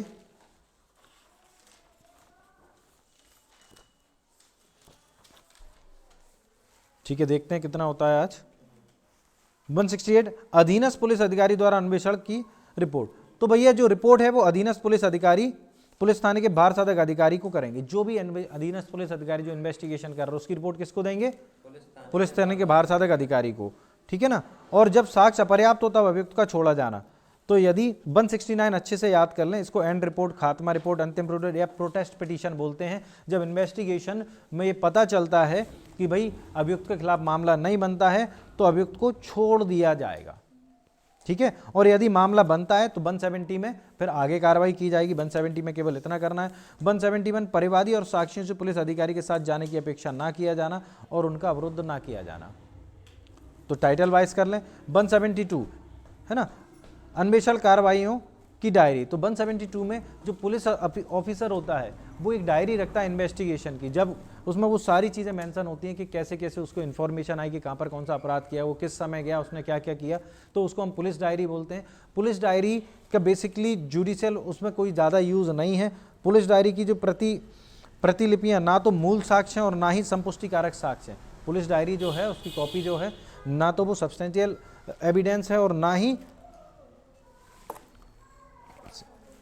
कोरोबोरेट एविडेंस है। इसके आगे हम चलते हैं तो यहाँ पर ये इन्होंने क्लॉज 2 को देखें क्लॉज 2 कहता है कोई दंड न्यायालय ऐसे मामले जांच प्रणाली के अधीन पुलिस डायरी को मंगा सकता है और साक्ष्य के रूप में तो नहीं किंतु अपनी जांच या विचार अपनी सहायता के लिए उपयोग कर सकता है। तो पुलिस डायरी बेसिकली कोई व्यक्ति वैसे नहीं मंगा सकता कि भाई एक्यूज्ड मंगा ले या कुछ भी मंगा ले, ऐसे नहीं मंगा सकते, ना वो उसकी परीक्षा कर सकते हैं, लेकिन न्यायालय अपनी सहायता के लिए मंगा सकता है, जांच इंक्वायरी के लिए, साक्ष्य के रूप में यूज तो नहीं, लेकिन अपनी जांच या विचार में अपनी सहायता के लिए मंगा सकता है। और चूंकि वो न्यायालय द्वारा देखी गई हैं, पुलिस द्वारा देखी गई हैं, पुलिस अधिकारी अपनी याददाश्त ताजा करने के लिए डायरी का यूज करता है, तो केवल इस कारण से कोई अन्य व्यक्ति जैसे कि एक्यूज्ड डिफेंस है उसका यूज करने के लिए ऑथराइज नहीं हो जाएगा।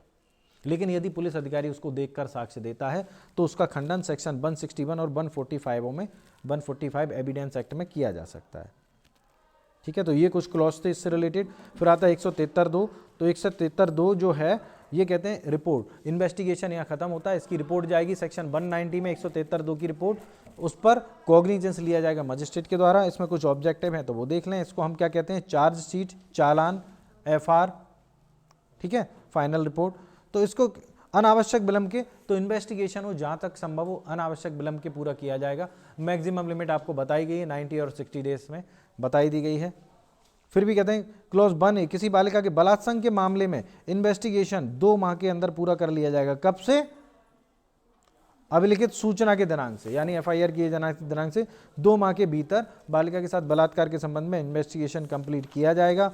और अगर यहाँ पर पुलिस थाने का भार साधक अधिकारी सशक्त मजिस्ट्रेट को राज्य सरकार द्वारा विहित प्रारूप में क्लॉज 2 में रिपोर्ट देगा, जिसको हम क्या बोलते हैं, पुलिस रिपोर्ट। कौन देगा? पुलिस थाने के भार साधक अधिकारी। याद रखना, इन्वेस्टिगेशन ऑफिसर ने पुलिस रिपोर्ट कहां पर लाके दे दी थी? 168 में, भार साधक अधिकारी। तो भार साधक अधिकारी पुलिस रिपोर्ट देगा।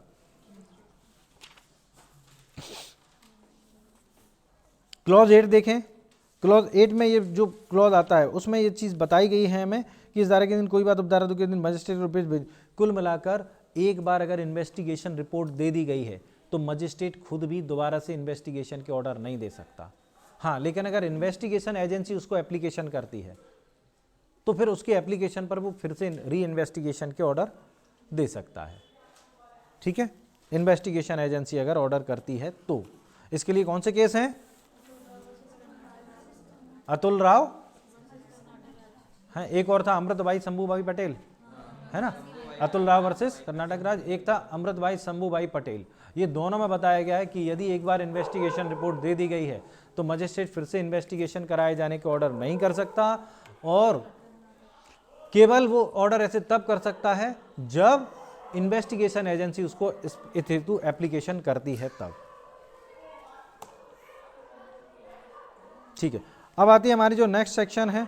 अच्छा, इसमें एक धर्मपाल विरुद्ध हरियाणा राज्य का वो का केस भी महत्वपूर्ण है। 173 क्लॉज 8 से धर्मपाल विरुद्ध हरियाणा राज्य, है ना, पुलिस की आगे इन्वेस्टिगेशन करने की शक्ति प्रतिबंधित नहीं है, तो पुलिस की नहीं है, पुलिस चाहे तो परमिशन लेके। देखें, एक चीज समझ लें, एक बार इन्वेस्टिगेशन कंप्लीट हो गया, एक व्यक्ति को जो गिरफ्त में था आपने उसको दे दिया पकड़कर, उसके बाद वो छूट दिया गया, आप फिर से इन्वेस्टिगेशन कर रहे हैं, कॉग्निजेबल मैटर है। अब सवाल ये है कि आपने फिर से इन्वेस्टिगेशन चालू किया कॉग्निजेबल मैटर में, एक व्यक्ति जमानत पर छोड़ा जा चुका है, क्योंकि पहले इन्वेस्टिगेशन में पुलिस ने उसको अरेस्ट किया, है ना, उसको जेल भेजा, फिर वो जमानत पर छूट चुका है। तो क्या आप री इन्वेस्टिगेशन जब करते हैं तो ऐसे व्यक्ति को आप बिना मजिस्ट्रेट की परमिशन के गिरफ्तार कर सकते हैं? नहीं कर सकते। भले ही आप कॉग्निजेबल ऑफेंस में इन्वेस्टिगेशन कर रहे हैं, आप फिर से उसको गिरफ्तार नहीं कर सकते। फिर से गिरफ्तार करना है तो कॉग्निजेबल ऑफेंस में FIR के मैटर में भी आपको फिर से परमिशन लेनी होगी। अब लेनी होगी, पहले नहीं लेनी पड़ती फर्स्ट टाइम में। एक एक ओटी दिमाग में रखना।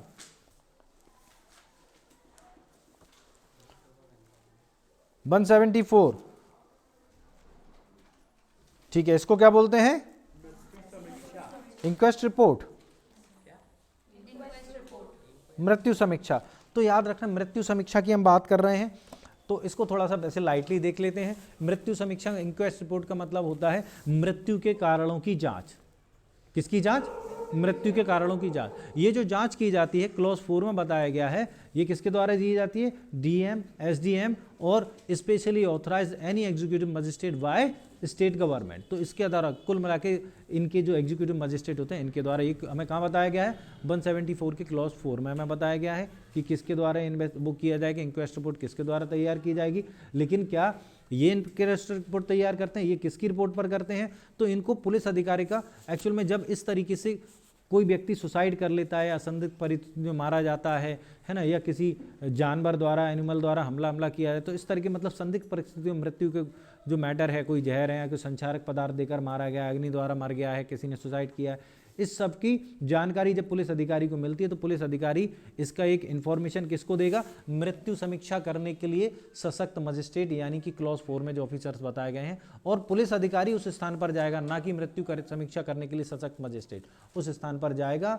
और मृत्यु के कारणों की संभावित जांच करेगा, और जांच की रिपोर्ट पर वहां के जो 2 या अधिक व्यक्ति हैं किसके हस्ताक्षर कराएगा, है ना, निवासियों की, 2 या अधिक प्रतिष्ठित निवासियों की मृत्यु समीक्षा रिपोर्ट पर अन्वेषण करेगा उनके समक्ष, ठीक है। और इसकी रिपोर्ट किसको देगा? मृत्यु समीक्षा करने के लिए सशक्त मजिस्ट्रेट को, वो उसका इंक्वेस्ट रिपोर्ट तैयार करेंगे। तो ये सब पुलिस अधिकारी करता है, बस रिपोर्ट उनको भेज देता है। लेकिन क्लॉज 2 कहता है उस रिपोर्ट पर ऐसे पुलिस अधिकारी और अन्य व्यक्तियों द्वारा या उनमें से इतनों द्वारा जो इससे सहमत हों हस्ताक्षर किए जाएंगे और जिला मजिस्ट्रेट या उपखंड को तत्काल भेज दी जाएगी, ठीक है। मतलब क्लॉज 2 में भेज रहे हैं। लेकिन अब आ जाता है क्लॉज 3। क्लॉज 3 कहता है कुछ विशेष मामलों में ये क्या करेंगे?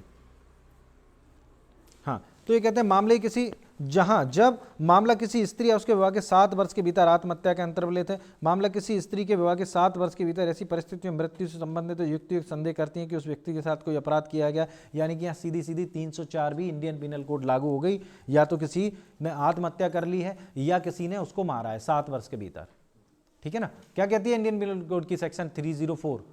जहाँ किसी स्त्री की मृत्यु दाह या शारीरिक क्षति द्वारा कारित की जाती है यानी कि इसका क्लॉज 2 है ना, या विवाह के 7 वर्ष के भीतर संदिग्ध परिस्थितियों में सामान्य परिस्थितियों से अन्यथा हो जाती है, क्लॉज 1 है ना। तो या तो उसने आत्महत्या कर ली है या ऐसा प्रतीत होता है कि उसके साथ कोई अपराध किया गया है। क्लॉज 3 कहता है मामला किसी स्त्री के विवाह के 7 वर्ष के भीतर मृत्यु से संबंधित है और मृत्यु के निकट जो नातेदार हैं उन्होंने निवेदन किया है और मृत्यु के कारणों की बाबत कोई संदेह है, तो यदि पुलिस अधिकारी ऐसा समीचीन समझता है तो वो क्या करेगा? तब ऐसे नियम के रहते हुए जो राज्य सरकार द्वारा नियमित बनाए जाए वह अधिकारी, यदि मौसम ऐसा है, इतनी दूरी है कि शरीर के सड़ने गलने की संभावना, निकटतम सर्जन के पास राज्य सरकार द्वारा नियमित अन्य अतिरिक्त के पास भेजेगा। तो कुल मिलाकर उसको निकटतम सिविल सर्जन के पास यह भेजेगा, ठीक है। और इंक्वेस्ट रिपोर्ट कौन तैयार करता है, यह मैं बता ही दिया गया, ठीक है। अब हमने जो 175 को छोड़ दें, 176 कहता है मृत्यु के कारणों की मजिस्ट्रेट द्वारा जांच। यहाँ पर हमने देखा था 174 क्लॉज 3 में हमें कुछ कारण बताए गए थे कि यदि वो इस तरीके से है कि 7 वर्ष के भीतर विवाहित महिला की मृत्यु है, मर गई है, मार दिया गया है, मृत्यु के कारणों का संदेह है, तब फिर हमारा 176 लागू होगा। तो 176 में वो क्लॉज 1 और ए बताए थे, यानी कि 3 के क्लॉज 1 यानी कि 7 वर्ष के भीतर महिला की मृत्यु से संबंधित जो क्लॉज बताए गए थे, तो उसमें इन्होंने सीधी सी बात कही थी मृत्यु के कारणों की वजह पुलिस अधिकारी के करने के बजाय या अलावा उसके अतिरिक्त निकटतम मजिस्ट्रेट भी करेगा, जो मृत्यु समीक्षा करने के लिए सशक्त है। मृत्यु समीक्षा करने के लिए सशक्त है, इसका मतलब एक एग्जीक्यूटिव मजिस्ट्रेट की बात कर रहे हैं। तो इन मैटर में यदि वो 174 के क्लॉज 3 में क्लॉज 1 यानी कि 7 वर्ष के भीतर मर जाती है या क्लॉज 2 7 वर्ष के भीतर मार दी जाती है विवाहित स्त्री, तो उसकी जांच कौन करेगा? पुलिस अधिकारी करेगा। पुलिस अधिकारी के अलावा मजिस्ट्रेट या साथ में अकेला, उसके साथ या उसके अलावा मजिस्ट्रेट कर सकता है। कौन सा? मृत्यु समीक्षा करने के लिए जो सशक्त मजिस्ट्रेट है वो कर सकता है, ठीक है। क्लॉज 1A देखें तो जहां किसी व्यक्ति की मृत्यु हो जाती है, गायब हो जाता है, महिला से बलात्संग किया जाता है। अब कंडीशन आ रही, कंडीशन क्या है? तो उस स्थिति में ये कंडीशन, ऐसा व्यक्ति महिला पुलिस अधिकारी या किसी अन्य अभिरक्षा जो न्यायालय द्वारा मजिस्ट्रेट द्वारा प्राधिकृत है में है। तो कुल मिलाकर यदि जुडिशियल कस्टडी में किसी व्यक्ति की मृत्यु होती है, गायब होती है, बलात्संग किया जाता है, तो ऐसी स्थिति में इसकी जांच न्यायिक मजिस्ट्रेट या महानगर मजिस्ट्रेट जैसा भी मामला हो जिसके न्याय क्षेत्र में अपराध हुआ है के द्वारा की जाएगी। तो किसके द्वारा की जाएगी? जिसके क्षेत्र में अपराध हुआ है, यानी कि जिसने उसको जुडिशियल कस्टडी दी थी या है ना पुलिस कस्टडी दी थी, ठीक है ना। वहां अगर किसी महिला के साथ बलात्कार होता है, कोई गायब हो जाता है, कोई मर जाता है, ऐसी स्थिति में जुडिशियल मजिस्ट्रेट करेगा। तो आपने देख लिया जांच एक तरफ 174 में कौन कर रहा था? केवल पुलिस अधिकारी। जांच की रिपोर्ट कहां दे रहे थे? है ना, डीएम एसडीएम यानी कि सशक्त मजिस्ट्रेट को, एग्जीक्यूटिव मजिस्ट्रेट को 176 में बता दिया कि हाँ कुछ 174 क्लॉज 3 के कुछ कारण यानी कि महिला की 7 वर्ष के भीतर मृत्यु या आत्महत्या के मामले में पुलिस के साथ में एग्जीक्यूटिव मजिस्ट्रेट भी कर सकता है या पुलिस के अलावा भी कर सकता है जांच। लेकिन यदि कस्टोडियल डेथ है, आपसे एक शब्द पूछा जाएगा कस्टोडियल डेथ, है ना, उसमें नहीं बताया जाएगा, हो सकता है महिला का बलात्कार ना आए, गायब होना ना आए, मृत्यु ना आए। कस्टोडियल डेथ के लिए जो जांच होगी वो कौन करेगा? जुरिस्डिक्शन वाला मजिस्ट्रेट, एग्जीक्यूटिव या जुडिशियल मजिस्ट्रेट। तो यहां पर केवल हमें इतना करना है, ठीक है। हाँ चलें, अब हम चलते हैं चैप्टर 13, जांच और विचारण में दंड न्यायालय की अधिकारता। बेसिकली बात कर रहे हैं जुरिस्डिक्शन की। तो जुरिस्डिक्शन की हम बात करते हैं तो पहले हम देख लें इस चैप्टर में सेक्शन कितने हैं। इस चैप्टर में सेक्शन है, नंबर ऑफ सेक्शन 189, क्योंकि 190 से तो कॉग्निजेंस स्टार्ट होगा जो हम कल करेंगे, ठीक है। तो 189 जो सेक्शन है हमारे, तो 177 से 189, यहां पर जो सेक्शन है 177 ये प्रिंसिपल है, बाकी जुरिस्डिक्शन से रिलेटेड कि जुरिस्डिक्शन क्या होगा ये प्रिंसिपल है, बाकी सब आप इसके एक्सेप्शन के तौर पर पढ़ेंगे। तो प्रिंसिपल ये कहता है कि भाई कोई भी व्यक्ति जो जांच और विचारण करेगा वो अपने लोकल जुरिस्डिक्शन में करेगा। लोकल जुरिस्डिक्शन जो हमें मुख्य न्यायिक मजिस्ट्रेट द्वारा डिस्ट्रीब्यूट किया जा रहा था, जो कि हमारे यहाँ थाने बाय मजिस्ट्रेट का पुलिस थाने के द्वारा किया जाता है, वो हमारा लोकल जुरिस्डिक्शन होता है। अब इसके कुछ मेन कंटेंट हम कर लेते हैं, इस चैप्टर से बहुत ज़्यादा महत्वपूर्ण नहीं है, ठीक है। पहला जो एक्सेप्शन है 178 वो कहता है जांच विचारण का, अगर ये मेंस में भी आ जाए तो भी आप इसको ऐसे प्रिंसिपल और एक्सेप्शन के तौर पर लिखें। तो पहला जो एक्सेप्शन है हमारा वो कहता है 170 जांच विचारण के स्थान। तो जहां जांच विचारण का स्थान अनिश्चित है, अनिश्चित है कि स्थानीय क्षेत्र में किसी अपराध किया गया है, वहां वो क्या करेगा? वहां न्यायालय जांच या विचारण ऐसी स्थानीय क्षेत्र में किसी पर अधिकारता रखने वाले न्यायालय द्वारा की जा सकती है ना। मैटर ये बात है, क्लॉज ए बी सी ये करने हैं अपने को। एक तो अनिश्चित है, दूसरा एक स्थानीय क्षेत्र और दूसरे अंश से स्थानीय क्षेत्र में है, यानी कि दो लोगों का जुरिस्डिक्शन लग रहा है।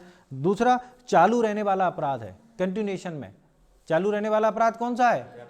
व्यापराध, ठीक है ना। तो चालू रहने वाला अपराध, हमें नहीं पता वो चालू रहने वाला अपराध है, आप किस किस अपने व्यापृत व्यक्ति को किस किस जुरिस्डिक्शन में लेकर जा रहे हैं। तो जितने जुरिस्डिक्शन में लेकर जाएगा सबकी लगेगी, उस सबका जुरिस्डिक्शन है उसमें, ठीक है ना। तो ऐसी स्थिति में यदि अनिश्चितता है या एक से अधिक न्यायालय का जुरिस्डिक्शन लग रहा है या कंटिन्यूइंग ऑफेंस है, तो ऐसी स्थिति में कोई भी न्यायालय उसमें से ट्रायल कर सकता है। 179 अपराध जहां विचारणीय होगा, जहां कार्य किया गया परिणाम निकला है। तो अपराध केवल वहां नहीं किया गया है जहां किया गया है, हो सकता है उसका परिणाम है। आपने यहां पर किसी व्यक्ति को मारा, उसको उपति हुई एक जुरिस्डिक्शन में, दूसरे जुरिस्डिक्शन में हो गया, वो मर गया, तो कहीं पर भी उसकी ट्रायल चलाई जा सकती है। परिणाम क्या निकला? उपति का, मृत्यु।